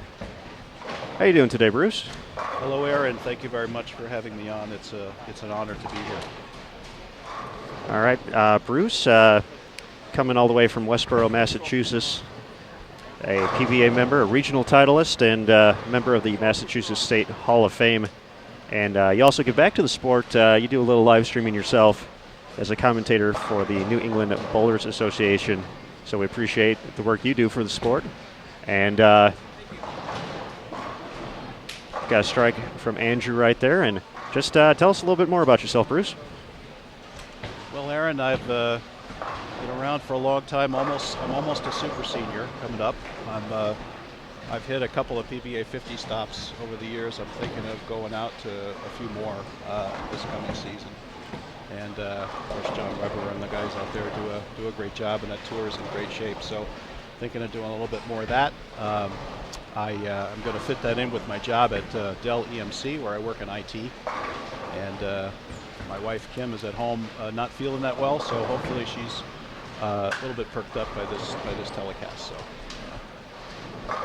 All right, and we kind of mentioned Andrew. He's looking pretty good overall through the 2 days. Had a big first day, a little bit rough final game.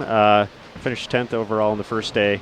I believe he's sitting 40th overall after 2 days. So is this Andrew's first opportunity to bowl team trials? Has he been here in the past? He bowled last year, and he finished somewhere in the 90s, I think 95th. So I think that was a good learning experience for him. He was 12th at Team Masters last year. 2 years ago, he bowled Junior Gold and was 170th, I think. And he missed this last Junior Gold because of an injury. So he's kind of steadily climbing, as he does better and better with each event he goes to, which is what you want to see. Absolutely. Andrew, 18 years old, high school, first year of college. What's Andrew goes to Assabet Regional Tech in Marlborough, Massachusetts. And shout out to his coach there, Chuck DuPont, who's watching. And he's still in high school, and he just committed to Arizona State for next year. Arizona State, all right, very cool. They had some nice runs here in the past few years. Got a few of their players in the field as well. Russ Oviatt currently, and formerly Jacob Buttroff, who was leading after round number 2, or tied for the lead, I should say. Yep. So as a competitive bowler yourself, and obviously get the opportunity to watch a lot of bowling, is it, as a parent, is it tougher to be back here watching? I find that I wish I could help a little more than I can sometimes because, of course, Coach Nasberg, Jordan Nasberg, is the coach at ASU, and the first day, Andrew's communicating with him, and he told him to take his phase and take it down to 500, and that's advice I couldn't have given him. So, but I'm just not that familiar with the patterns and how they break down out here. So I'm thankful for the help that I can give. So, will this one hold? There we go. He left a smashing 9-pin on that lane last time. So I think it's. I feel knowledgeable enough that I'm semi-helpful. So that's good. But still, we're all students of the game, I guess. So, but I can't get my stress out like he can bowling. So I just have to kind of pace. Actually, I try to sit, and I never make it more than about 2 or 3 frames sitting, and I have to go back and pace. So I have to get rid of my stress. All right, we're at the past the halfway point here. Game number 4 out of 6 here at the 2017 USBC Team USA Trials, and joined by Bruce Hall, commentator for the NEBA. Tell us a little bit about the NEBA as well, Bruce. So NEBA is the longest running continuous tournament organization in the world. I say that with a lot of confidence because we just had our 50th anniversary and our 700th consecutive event. So we draw normally in the 175 to 200 entry range. We bowl all around New England in the Hartford, Boston area, and have some great players out there. Alex Aguiar, Bill Webb, Mike Lichstein, and some other names you've probably heard of come out of there. So it's really an honor. I'm on the board of directors there, and about 6 months ago we started live streaming our final matches. We do 5-game qualifiers and then single game elimination finals, and we started live streaming our last match. And it just happened that we would have the iPad and we would just be sitting there live streaming the event. So one day I just walked up and started talking. And so I've become the default commentator for NEBA. I don't have any professional experience, as you may have guessed, but I really enjoy it, and it seems to be catching on. Our last telecast had over 3,000 views on Facebook Live. So we love NEBA. It's a passion. We've debated ad nauseum just about every rule or every nuance of a tournament organization you could imagine, and so we've got it dialed in pretty well. Well, we certainly appreciate all you guys do for the sport up there in the Northeast. Yeah, those names you mentioned, we're used to seeing them strike a lot at the USBC Open Championships, quite a bit there. So Alex is going to break through, probably win an Eagle sometime soon. He's made a few runs in the past few years, and Alex has been my doubles partner in a few events, and he's just pure through the bottom. Fantastic. Speaking of the Open Championships, I was very happy to see Brian O'Keefe named as Junior Team USA coach, because I bowled nationals on the Cambridge Credit team that Brian and Shannon bowled on the last few years. So I've had the pleasure to get to know Brian and Shannon, and they are, goes without saying, the classiest people in the sport. So I think the team is in excellent hands with Brian, and couldn't imagine a better choice for that position. And you're hoping Andrew gets the opportunity to work a little bit under Coach O'Keefe here. We're working at it. He's 15th now in the youth. I think he's got to climb up a little bit to be considered, but whether or not he gets on, this is great experience, and he'll try to get next year if he doesn't make it this year. So we're just trying to make the best showing we can. All right, plus 49 through 3 games, and looking to make it 3 in a row here, up on 56 in a moment. What was the preparation like for Andrew coming into this event? Well, we drilled him 4 new balls right off the shelf, and then 2 that he had blanks. So we drilled up 6 new rocks. It's not with any particular brand, so we drilled up some different looks and surfaces and layouts. And he's been he got a practice card as a gift from. Will it go? Yes. Great shot there. He got a practice card as a gift from Sharon Evans. So he's been bowling quite a few games in practice, and just got a tap for that triple. And he's just in general passionate about the game. He comes home from school and he goes out to practice. Friday nights he goes down with his friends and hangs around the pro shop and helps out for free and drills balls and just practices and just loves the game. I advise every bowling parent to get yourself a son like Andrew with the passion that he has for the game. I'm just the luckiest guy in the world. So we didn't really do anything to answer your question specifically. Did we do anything other than drill equipment? No, he's just got the passion and he just goes and gets himself ready. I got you. But certainly at that young age, and we even saw it yesterday, we were wrapping up the story at the end of the block, and we had probably about 15 kids from the men's side just out here bowling. You know, some of them didn't even have their equipment, but just having a good time on the lanes. Oh yeah. And having a little fun with each other. That's a big part of this trip too. Obviously, the big goal, Junior Team USA, Team USA, but you get to make some great connections out here as well. It's cool opportunities with the way the cross works. You're bowling with different people every day. You're switching, with folks moving left, moving right. You're bowling with a new group practically every game.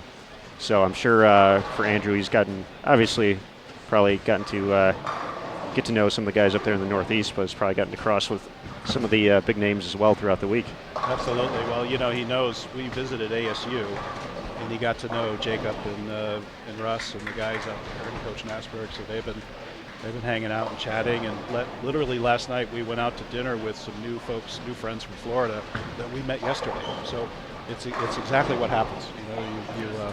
You meet so many great people, and all the parents are so passionate and so considerate, and just rooting for their children, and obviously with solid values. And so the kids are all generally well raised because the parents think enough of them to bring them out for these great tournaments. So it's a fantastic social environment.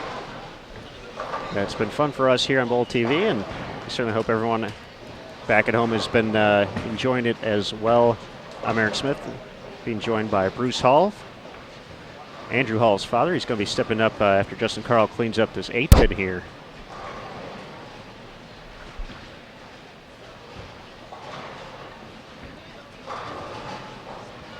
Now, has it been up and down plus 49 for Andrew? Has it been pretty consistent? He shot 247 the first game, then he ground out 190 after having 70 in the 5th.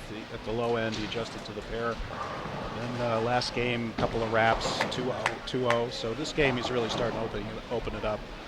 He's trying to he's chasing the oil in, and trying to get him in fast enough so he can get enough push to open it up a little bit. So this pair has been really good to him. He's going to be looking to make it 4 in a row in a moment here.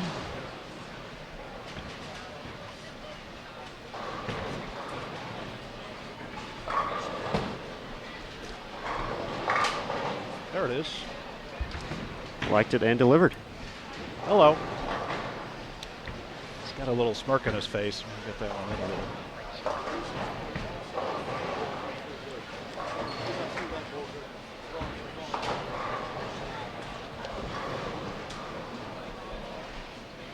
One of the things, Aaron, that I think is the best prep for these tournaments is the local sport tournaments that are cropping up all around the country, and 2 that I would cite are the Junior Bowling Sport Challenge, of course, run by Sharon and Sean Evans out east and in the Massachusetts area, and they started that about 4 years ago, and it's been steadily growing. Jacqueline Evans, you may know, won junior gold last year, has come out of that program, and she's at Monmouth University this year.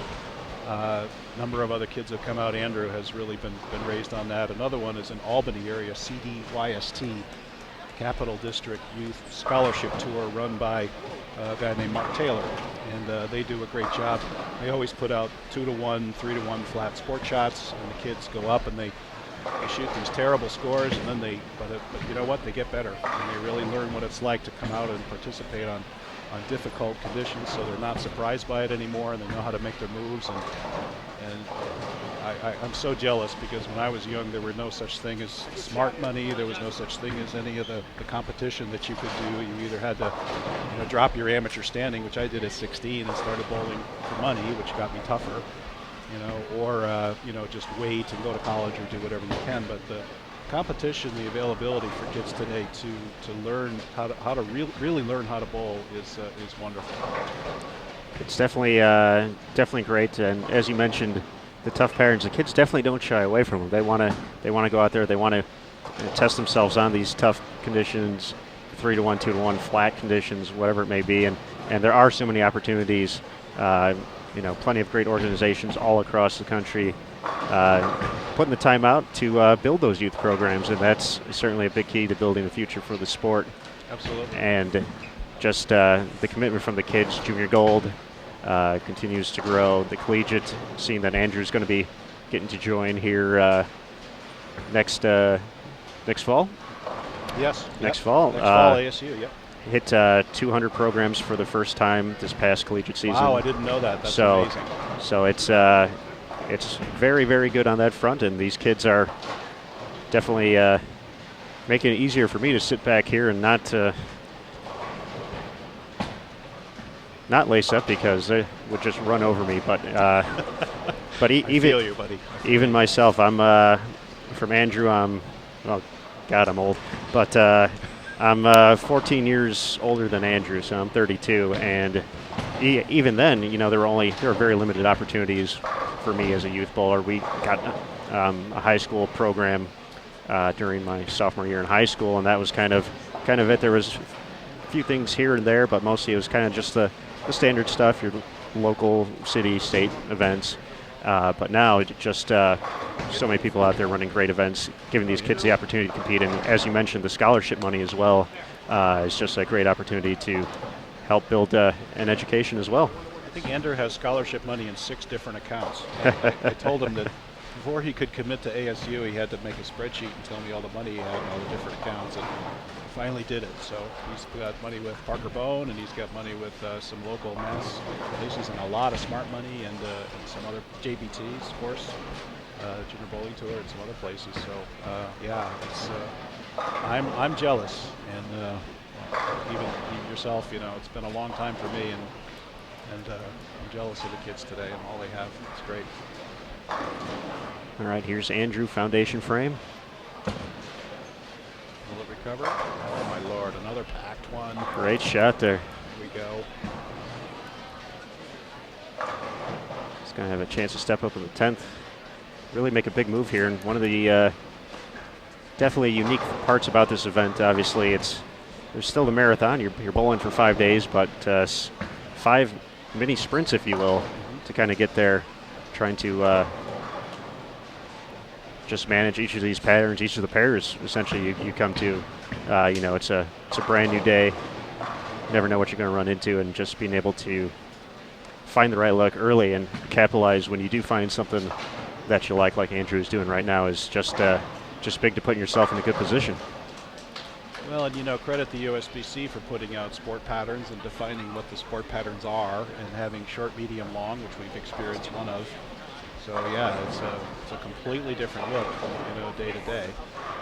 And you got to roll with the changes and adjust as you go. And people were lofting the cap yesterday in the medium, right? You got to know, when to start doing that. I saw the video online of who was it? Throwing over the cap yesterday. Marshall Kent. Marshall Kent, thank you. Yeah, got about 4 or 5 revs in the air before it hit the lane, but that was amazing. So, and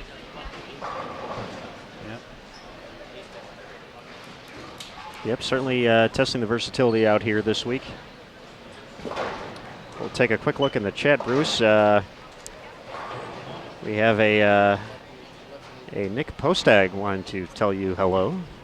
Hey, Post Tag, how are you, buddy?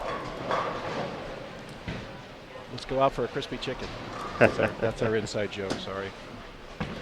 Sounds delicious right now, I'm not going to lie. Yeah, So. there you go. Yeah, Andrew and I have actually lived both on the West Coast and the East Coast. We've spent 9 years in the 2003 to 2012 time frame out west. So we've made tons of friends out there, and we got tons of friends in the East. So just great group of friends we've made. And then we come to events like this, and we fill in the middle of the country with friends as well. Yeah, it seems like each region does have its section. Definitely great representation out here on the West Coast. We've talked about NEBA up in the Northeast, Midwest. That's where I'm from. Wisconsin, obviously, I've always well represented across the country at big events. But yeah, South as well. Down in Texas, where we're at now, that's every weekend something exciting going on. So it's definitely a great time to be in the sport, and Sure is. Yeah, that a boy. Justin gets the trip 4 there, looking to finish strong. One more. Get to 192.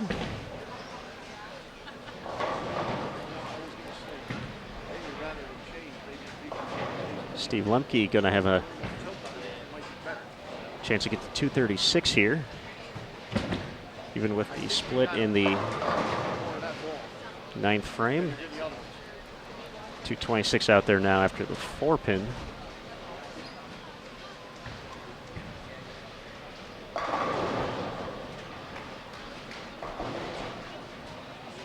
One more here. Come on. So a couple other New England teams here is Hunter Kempton. I think he's 120 something over. He's having a great day. Spins it hard off the middle. And Tommy Hankey, of course, who won junior gold in the U15 a couple years back, and is currently 3rd in youth coming into today. Boy. Having a great week as usual. Yeah, Tom's been bowling very well. We actually caught him on 53 and 54 yesterday. Put up a big night. I think he actually might have been 260, 270. Yeah, I remember that. We didn't quite get to see the emotion that we saw on the junior gold telecast, but it's a long week. Got to save that for day 5. But Tom, definitely always fun to watch. We get to see him at a lot of these events, and he's a firecracker. I've been on him about his eating habits, trying to get enough calories into him so he doesn't. He looked a little pale yesterday after the block, so I've been trying to get him to carbo load and get enough money. I said this kid's a thoroughbred racehorse, and for lack of a few oats, he's not going to win as many titles as he should. So just trying to work on that with him. All right, 224 for Lemke, so he's going to get beyond plus 100. We've got a few competitors already ready for Game 5 on 53 and 54, including Mike Wolf. But we'll wrap up Game 4 here with Andrew. Good go. Yes. Little Just asking for it to hook off his hand, and didn't quite.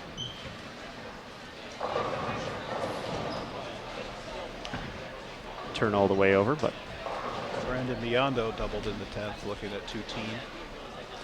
Another at 83 if he strikes again. Another very animated player, but fun he to ran watch. it out about 4 lanes left. That's why I know that. I never saw him.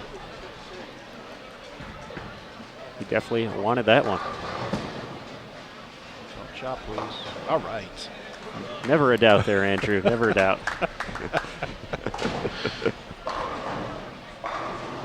The always tricky 258.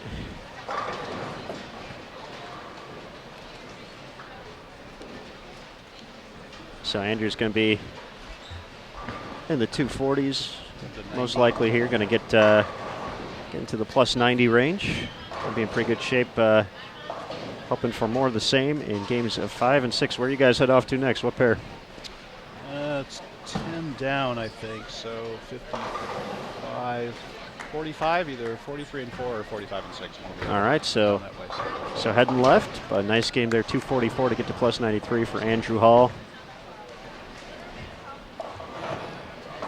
Now, Bruce, I know you got to I got a ball rep myself. You got a ball rep here, and that's how most of our guests have been this week. It's I catch them while they're here, but we certainly appreciate you stopping by. We've been talking all week, and appreciate all your interest and, of course, all the help and all the great stuff you guys do for the sport up there in the Northeast. So just want to thank you again for joining us here on Bull TV. Well, and thank you. I'll tell you, you're the hardest working guy. I've been watching you working here all week, and you're the hardest working guy in show business. And this is definitely another tick off the bucket list to be at Bull.tv. So thank you so much, Aaron. Really appreciate it. No problem. We appreciate it. All right. Thanks, Bruce. Okay. Take care.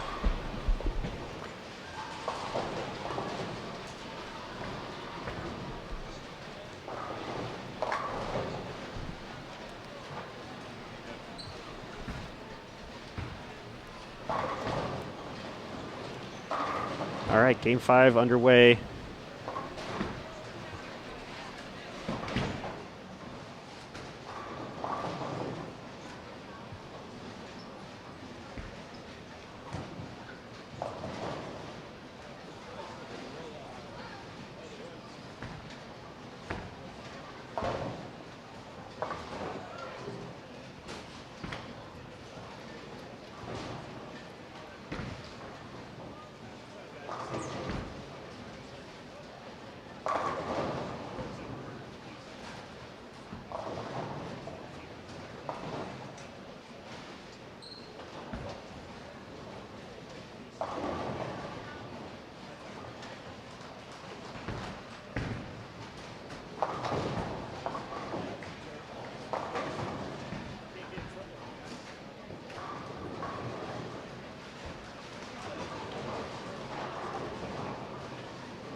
All right, folks, Game 5 underway on both of our feature pairs now. Ended up getting 2 pairs of 4, so this will probably go pretty quickly here for Game 5, so we may have a break before Game 6, but let's get to know our competitors. Over on 53 and 54, we have Joseph Grandin, Peraz Tariri, Reed Ross, getting ready for his 3rd frame.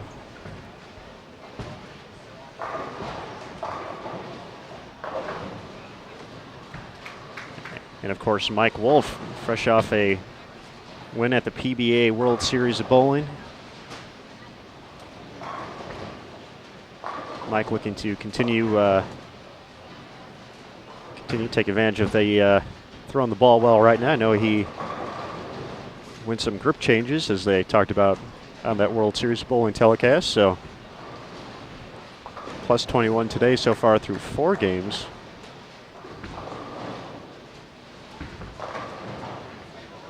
Mike's been pretty solid through the first 2 days. Looking for a big finish here to continue that pace. Over on 55 and 56 as Brandon Wanders delivering the strike. 2 for 2 for him. Dan Rosthorn will be up on 56 in a moment. Working on a strike. Jacob Gill, who bowled the second 300 of the 2017 event back on Wednesday. And stepping up on 55, Brett Barentess.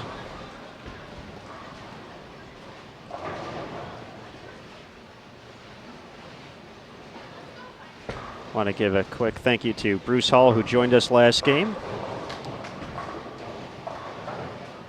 See Amanda Hall in the chat room. Thanks for joining us, Amanda. Supporting her brother Andrew on a nice game.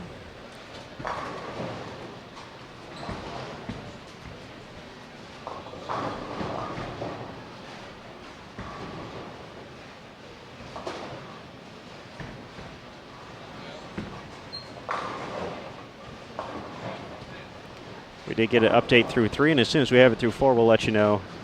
As suspected, A.J. Chapman leading the way, 791 through 3 games. Andrew Kane in second, 751. Sean Wilcox in third, 745. Pete Virgos in fourth, 735. Deron Booker, 734. Greg Young, 732. Andrew Anderson, 731.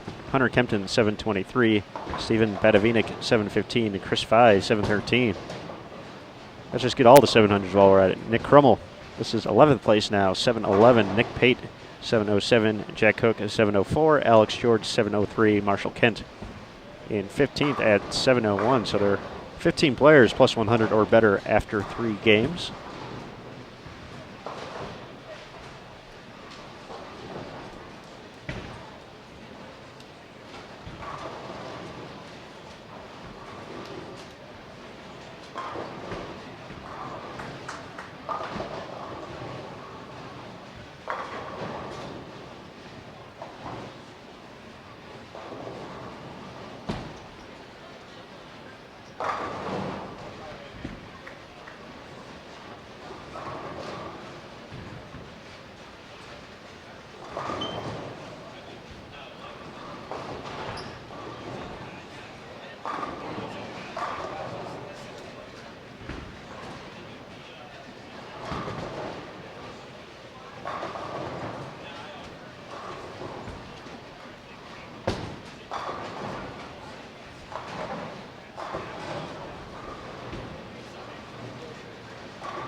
Mike Wolf throwing sticks all over the place here. First double.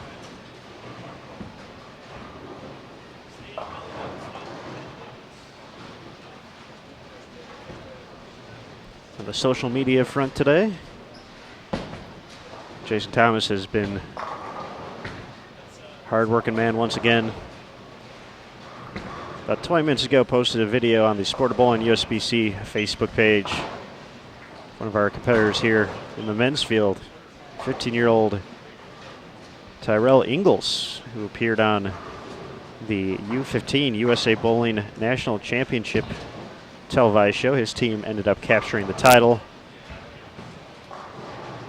showing off his game in super slow motion. Tyrell was extremely impressive in that game, or in that set of games, I should say. Really put on a nice performance, and now out here trying to earn his spot on Junior Team USA in 2017.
Another nice shot there from Mike Wolf. Captured his 5th career PBA title.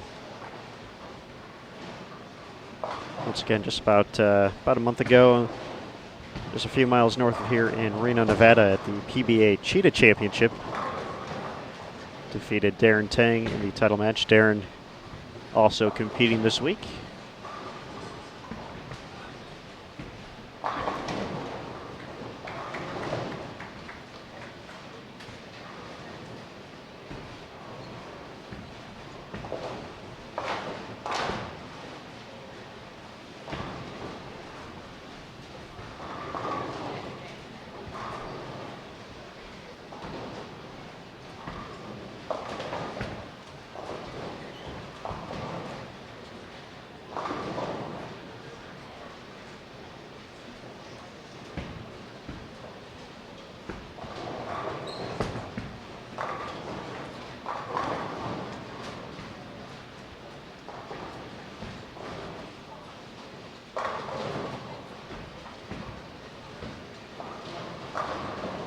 Taking a look around us here through 4.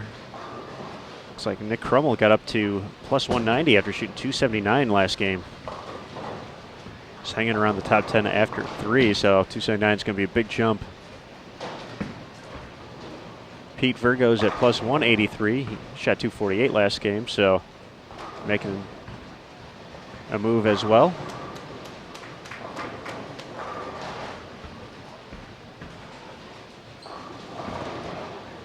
Joshua Rondino plus 110, Kyle King plus 158, Hunter Kempton plus 126,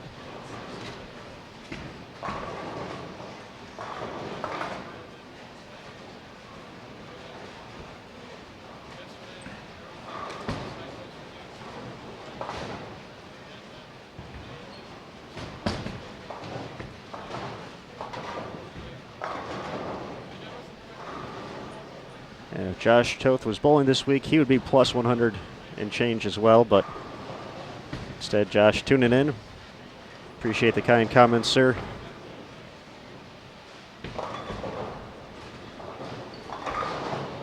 Hope everything going well back home.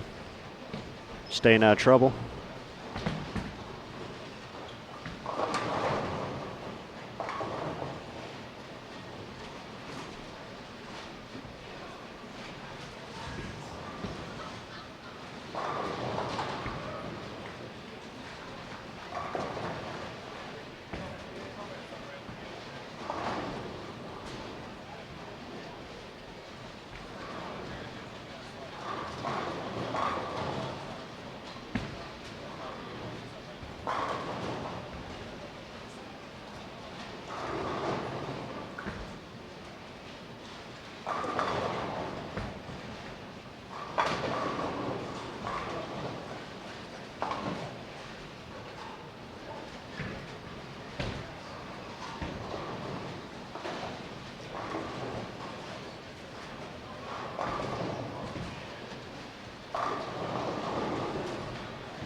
All right, we got scores coming in after game number 4.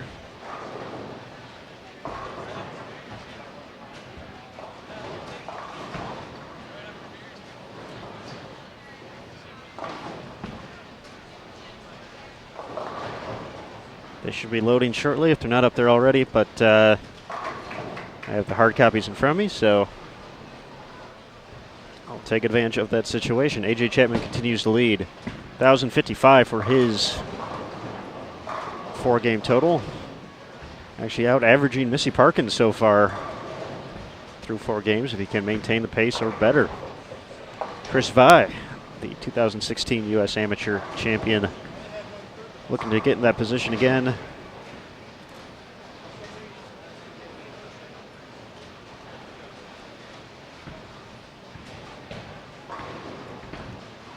Moved into second, 1,003 for Chris. Deron Booker having a solid day all around, plus 992, or not, no, that would be even more solid. 992 scratch total, plus 192 overall. Nick Crummell, we mentioned, he's at 990, so plus 190. Andrew Kane, plus 189. Pete Virgos, plus 183. Jack Cook, plus 172. Gregory Young, plus 166. Stephen Bodavinik, plus 161. Kyle King rounding out the top 10 at plus 158.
Tenth frame just about underway here.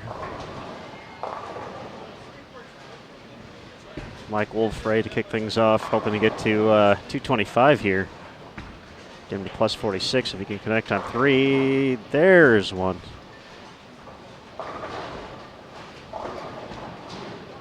The 10-pin falling over ever so gently from that pin flying across the deck. Caught just enough of it.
Mike Wolf 2 for 2 here in the 10th. Joe Grondin looking to match the effort. Delivers the first one, can get to 212.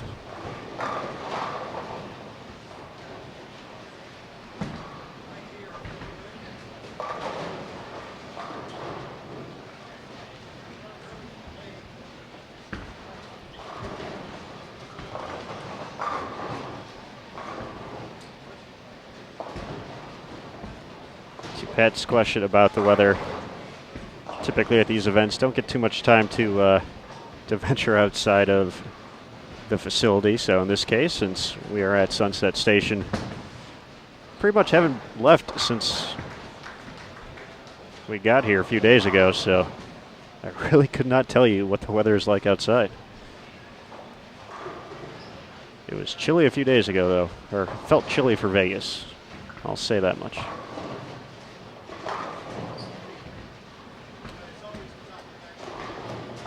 Two nice shots there by Joe. Wolf gets to 223. That'll put him at 44 over.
Nice 10th frame there from Joe to get to 212. That'll take him to minus 60. Bounce back after a rough game 4.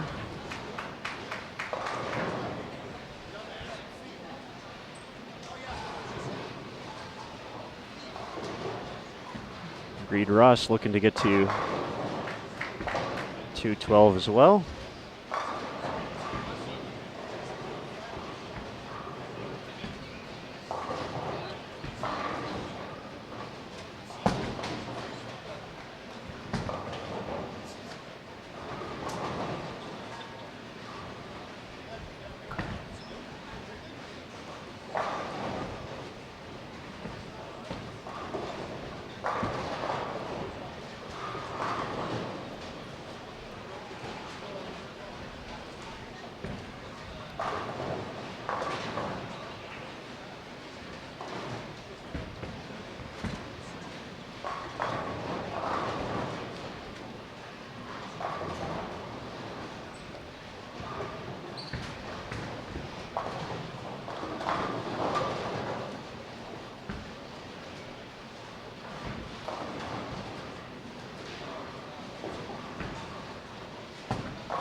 .210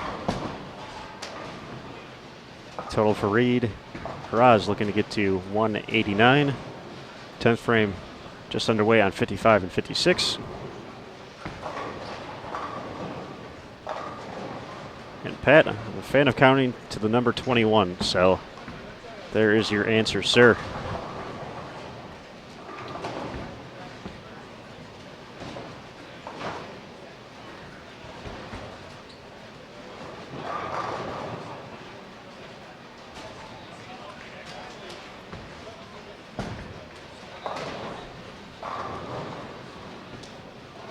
Brandon Wanderers can get to 197.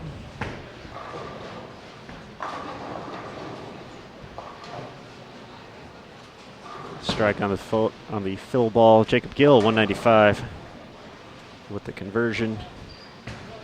Dan Rosthorn, it's 225 out there. That would get him back to plus. And for Brett, 193 still available.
Few pairs to our right. Nick Crummell, 8 in a row.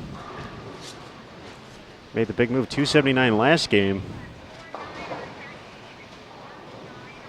279, 300. Be a pretty stout game 4 or 5 combo.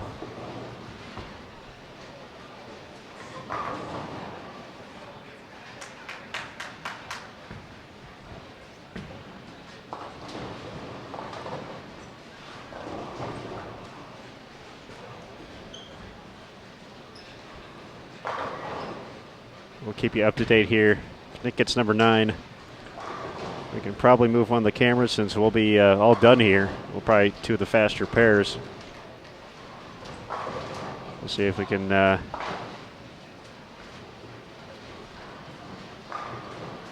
possibly see another one here on Bull TV, but we'll let Nick get up in the 9th first, see if he can connect.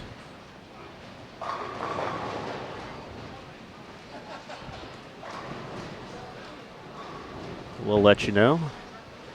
Final few shots here from Brett and Dan.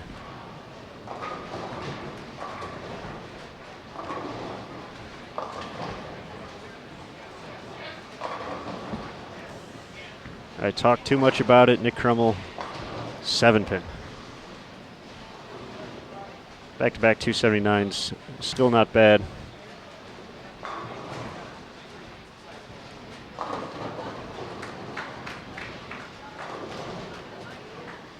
Making a big jump here. Some pretty good position after 2 days.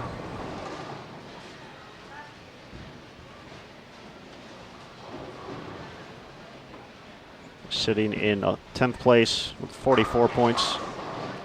Keep striking though, going to be continually moving up the ladder. They've gotten up into 4th.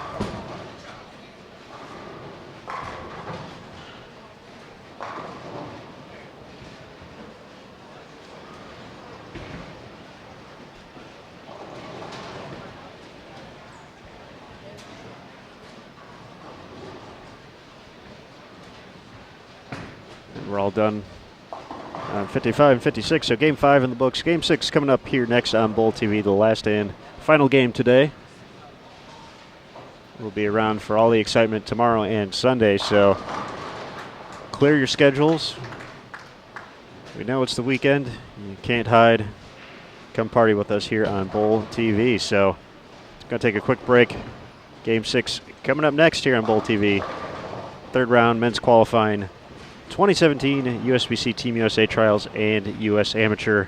Big thank you to Logo Infusion and Hager Clothing for their continued support of the Team USA and Junior Team USA programs. We'll be right back with Game 6. Thanks everybody for stopping by.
All right, everybody, back for Game 6, or at least halfway back for Game 6. 53 and 54 underway. Marshall Kent plus 227. Leading the way out of this group after 279 last game. We're joined also by Logan Langer, Zach Vitelli, Andrew Letcher, and David Drews.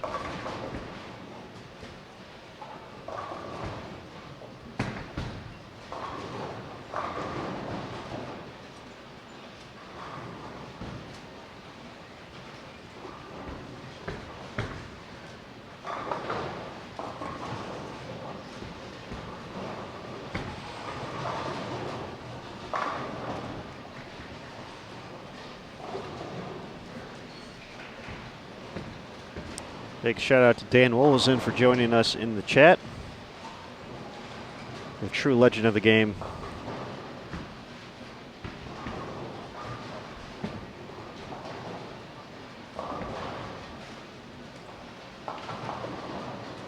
As 55 and 56 gets underway, Matthew Stevens, Gunther Grindy, Jeffrey Bartos, Luke Bowe, and Darren Tang.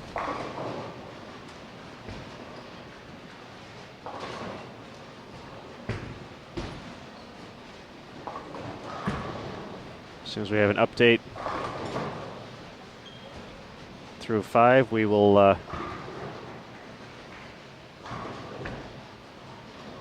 let you know.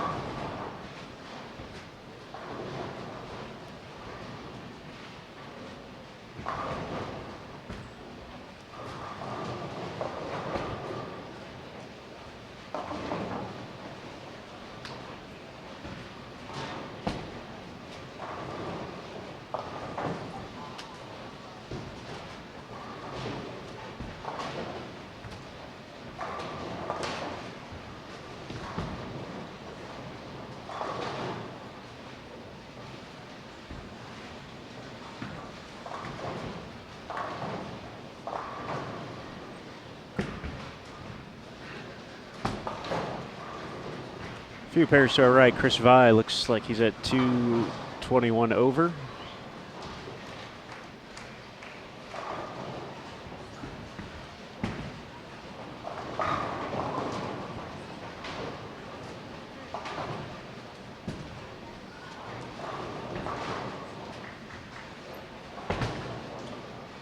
Those look to be the big numbers around us, at least Darren Tang plus 140.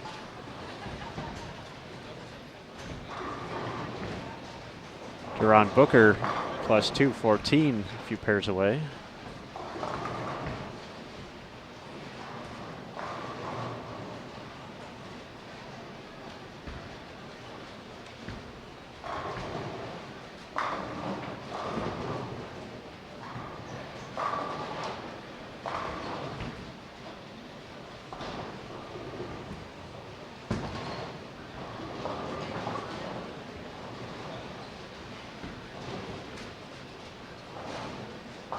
We saw Mike Wolf during Game 5, recently win the PBA Cheetah Championships.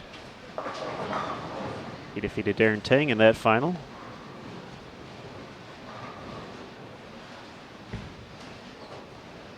Good to see Darren making the transition to the next level, staying out at San Jose State.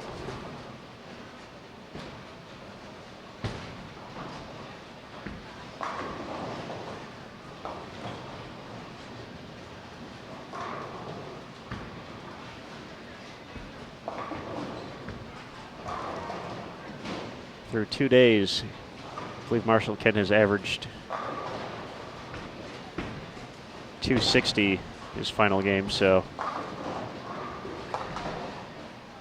we may be off to the races again, early double.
4 for 4, Marshall Kent, game number 6 here in round 3 of men's qualifying at the 2017 Team USA Trials.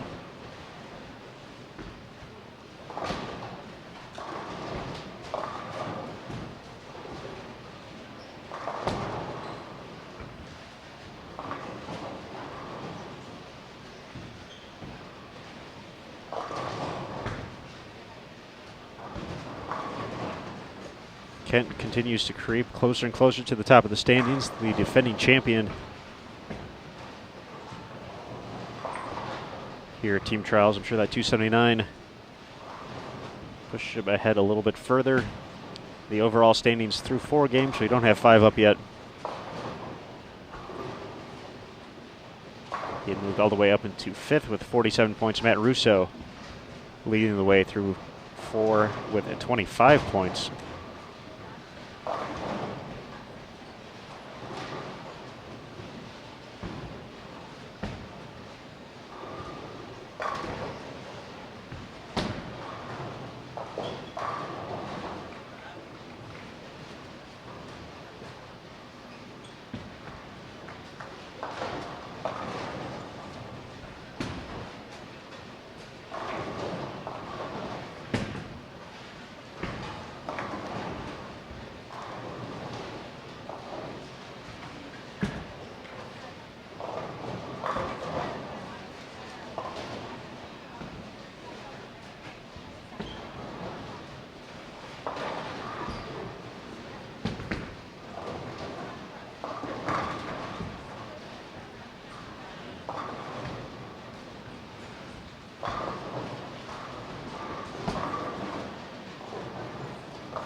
Great shot there from Darren Tang.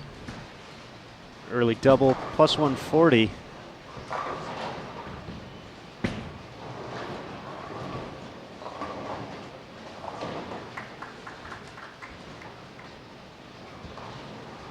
Some big scores here. Kind of had a we got two players way ahead of the field on the women's side. Missy Parkin ended up going plus 362.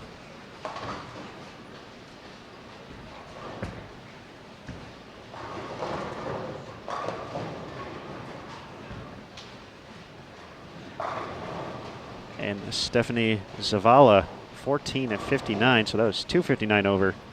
Then a bit of a drop off after that, but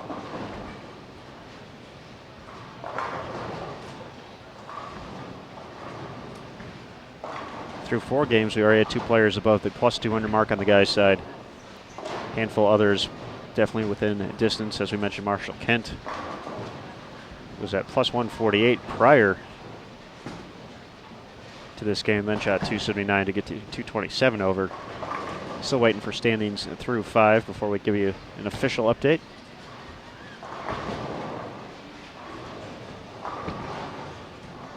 Marshall was in 12th place overall for the day. That'll be a pretty big jump.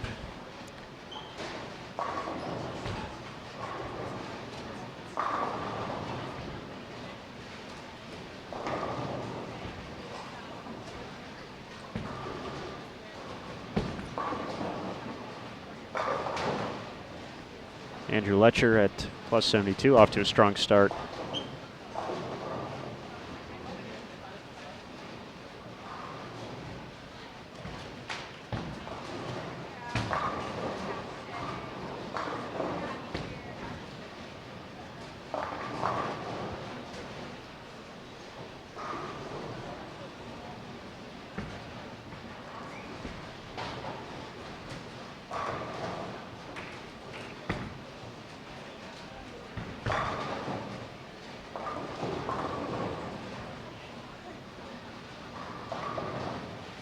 Zach Vitelli, 4 out of 5.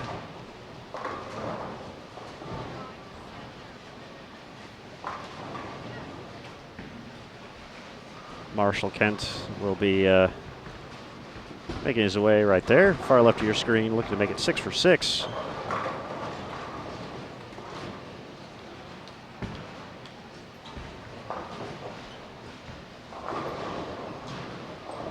Once again,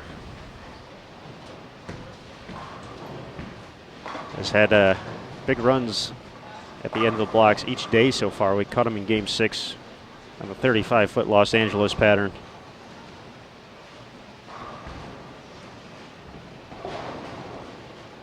Shot 260 again yesterday on the 40-foot Athens. Looking to do it one more time here on Rome at 45 feet. A legitimate question in the chat for Mr. Staninger. I will be in Las Vegas for the majority of the time. Be heading out here in about a month. We'll be making a few trips to Baton Rouge as well for a few collegiate events as well as the women's championships, but we'll be stationed out of Vegas from February until mid-July. Of course, the Open Championships heading to the South Point Bowling Plaza, not too far away here from Sunset Station.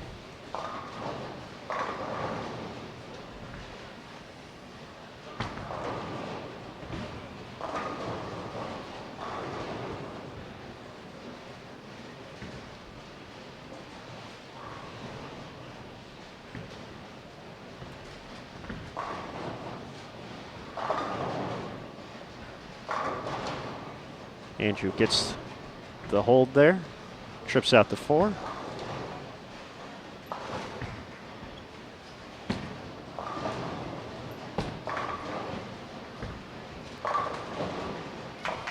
Nice shot there from Gunther, connecting for his first strike, looking to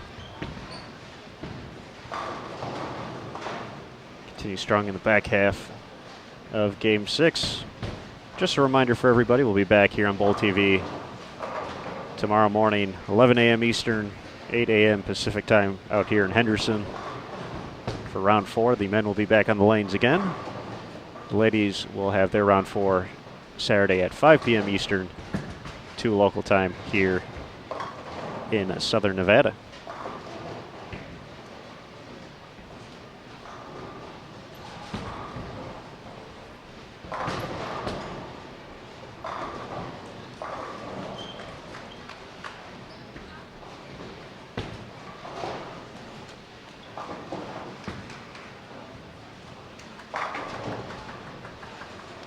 It just looks unfair from time to time. Marshall Kent 7-4-7.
Jeff Bartos connects for his first double.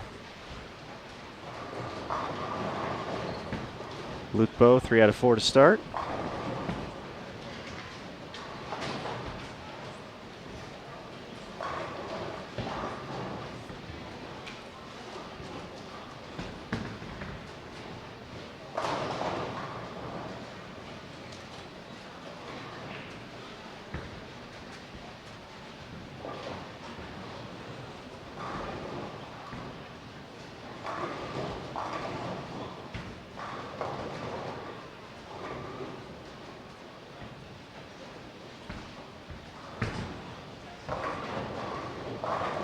David Drews, make that 4 in a row.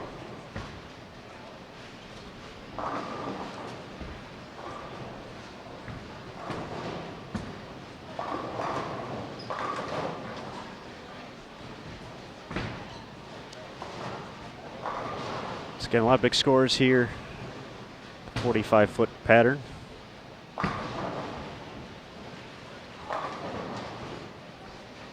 So when we're all said and done here, we will tally up the daily totals, figure out the overall leaders, hopefully catch them before they head out of the building here. It's gets a bit chaotic from time to time. You can check out all that and more on bowl.com later tonight.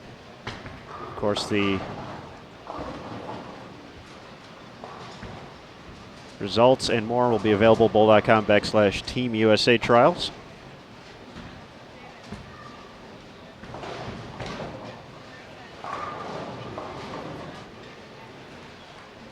Also on social media, we'll post those recaps as well. Sport of Bowling USBC at USBC on Twitter.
Well, just got a report. A.J. Chapman in the books today. 1566. Beating out Missy Parkin's score by 4 pins. That is the unofficial number. But gonna guess that's gonna be good for the top spot for the day. Earned that 1 point.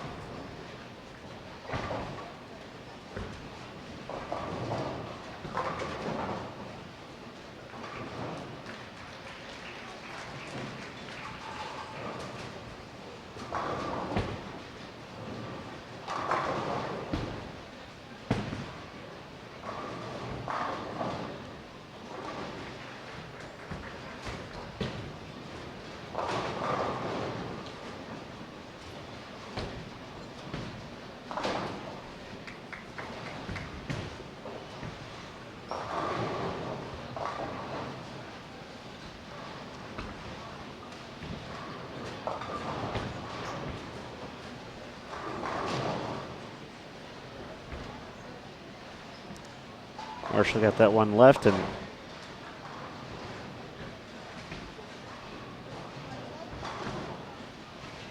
did not have much of a chance. Great Church after the front 7.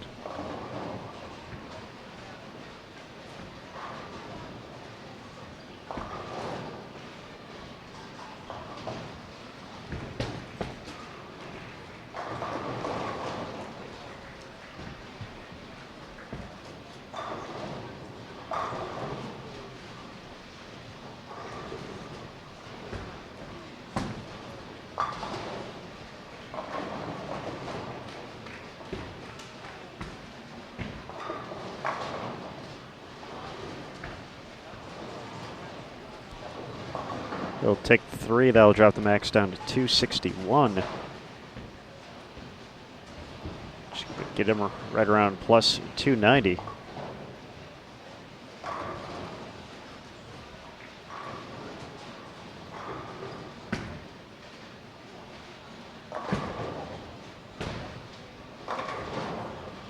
Nice shot there, Matt Stevens, mixing him up.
Home stretch here. Final game, round 3 of men's qualifying at the 2017 USBC Team USA Trials and U.S. Amateur Championships. Big thanks to everyone for joining us throughout the day today. We certainly appreciate it and hope to see you over the course of the weekend as well.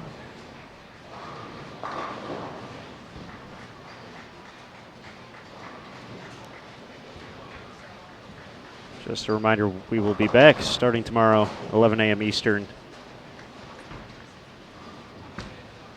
8 a.m. Pacific time, with round 4 of men's qualifying. So back-to-back squads. That's essentially how it's worked throughout the week. Girls bowl first one day, come back bowl the late shift the next, but then back to the early squad. So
all right, now I have scores through 5 updated online. AJ Chapman, as we already mentioned, got to 366 over. He shot 266 last game. He was at 1,300.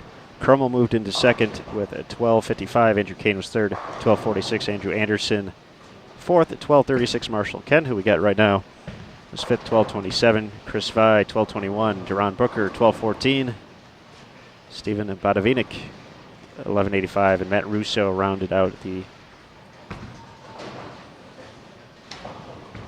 Well, he rounded out the top 9. He didn't get to 10 yet. 11.84 for Russo, and Kyle King at 11.83, tied with Briley Ho and Pete Virgos.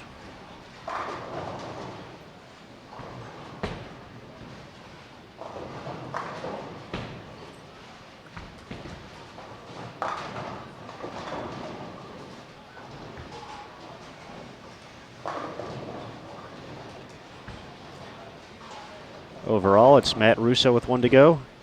21 points. Jake Buttrup is at 30. Andrew Kane, 31. Brian Halen and Marshall Kent tied for 4th with 40 points. Nick Crummell, 46 points.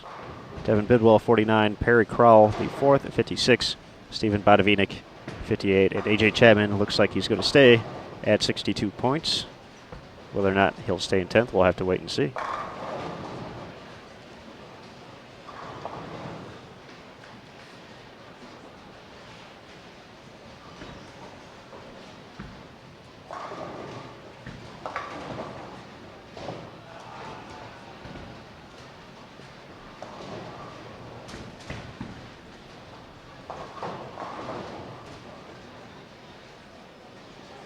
The Zeke Bate in the house. Welcome, Zeke. Just in time for the final few shots here.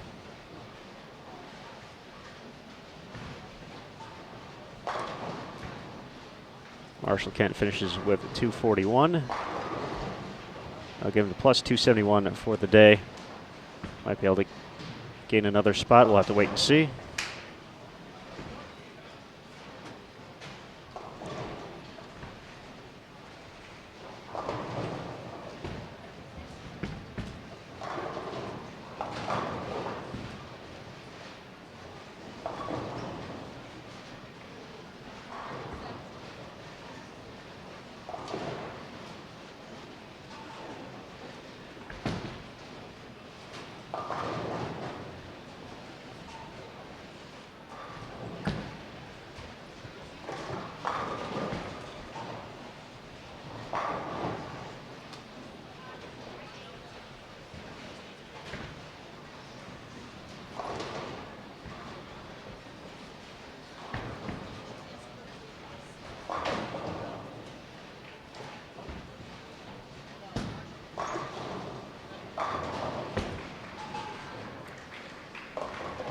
David Drews finishes up 2:08. Andrew Letcher can get to 2:27 this game. That would put him at plus 99. Logan Langer finishes with 186, just starting the 10th over on 55 and 56.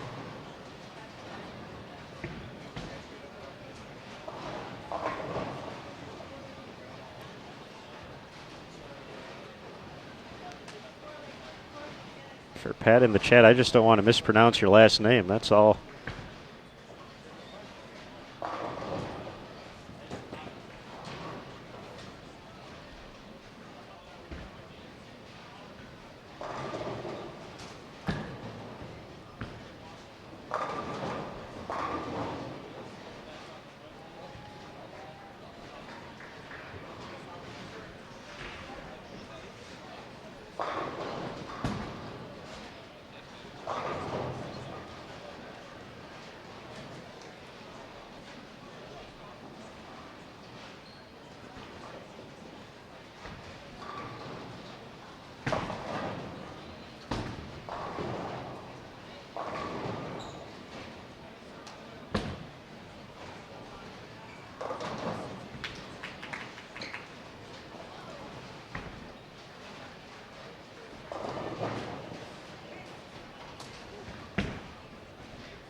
After 5, Andrew Anderson was in pretty good shape. A nice day overall. We had him on the live stream a few games ago. Was in 4th at plus 236 for 5, so just a tad under a 250 clip for the day.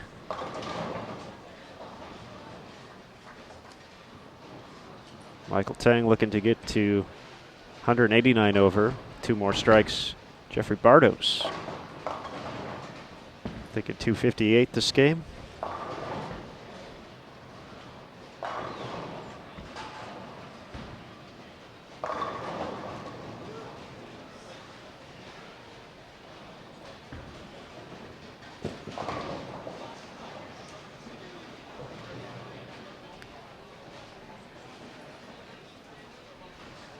Appreciate the kind words, Waz. Glad you got to tune in for a little bit here today.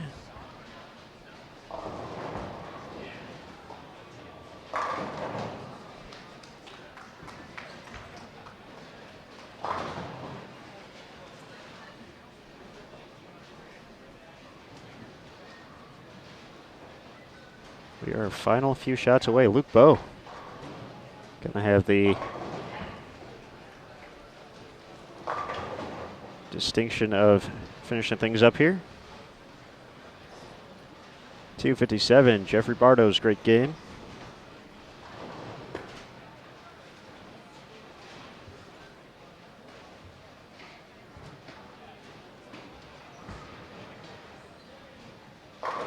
.249, Darren Tang.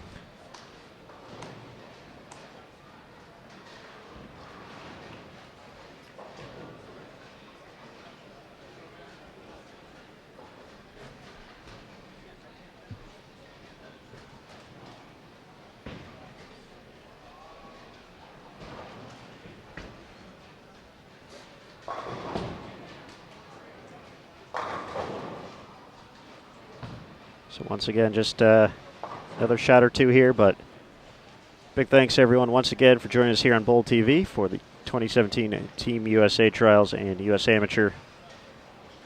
Back tomorrow, 11 a.m. Eastern, 8 local time.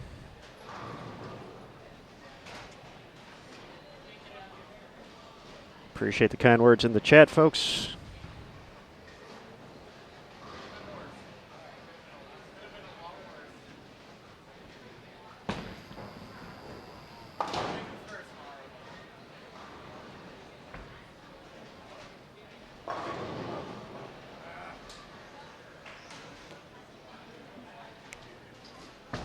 Unfortunately, the foul will do it today, so we're going to go ahead, turn the cameras off here. Round 3, all in the books for both the men and the women. Be sure to look for a recap on bowl.com later tonight. Of course, social media, Sportable and USBC, at USBC on Twitter as well. I'm Aaron Smith. Appreciate everyone joining me. We'll see you tomorrow for round number 4 here in Henderson, Nevada. Thanks again, everyone. Have a great evening, and we'll see you in the morning.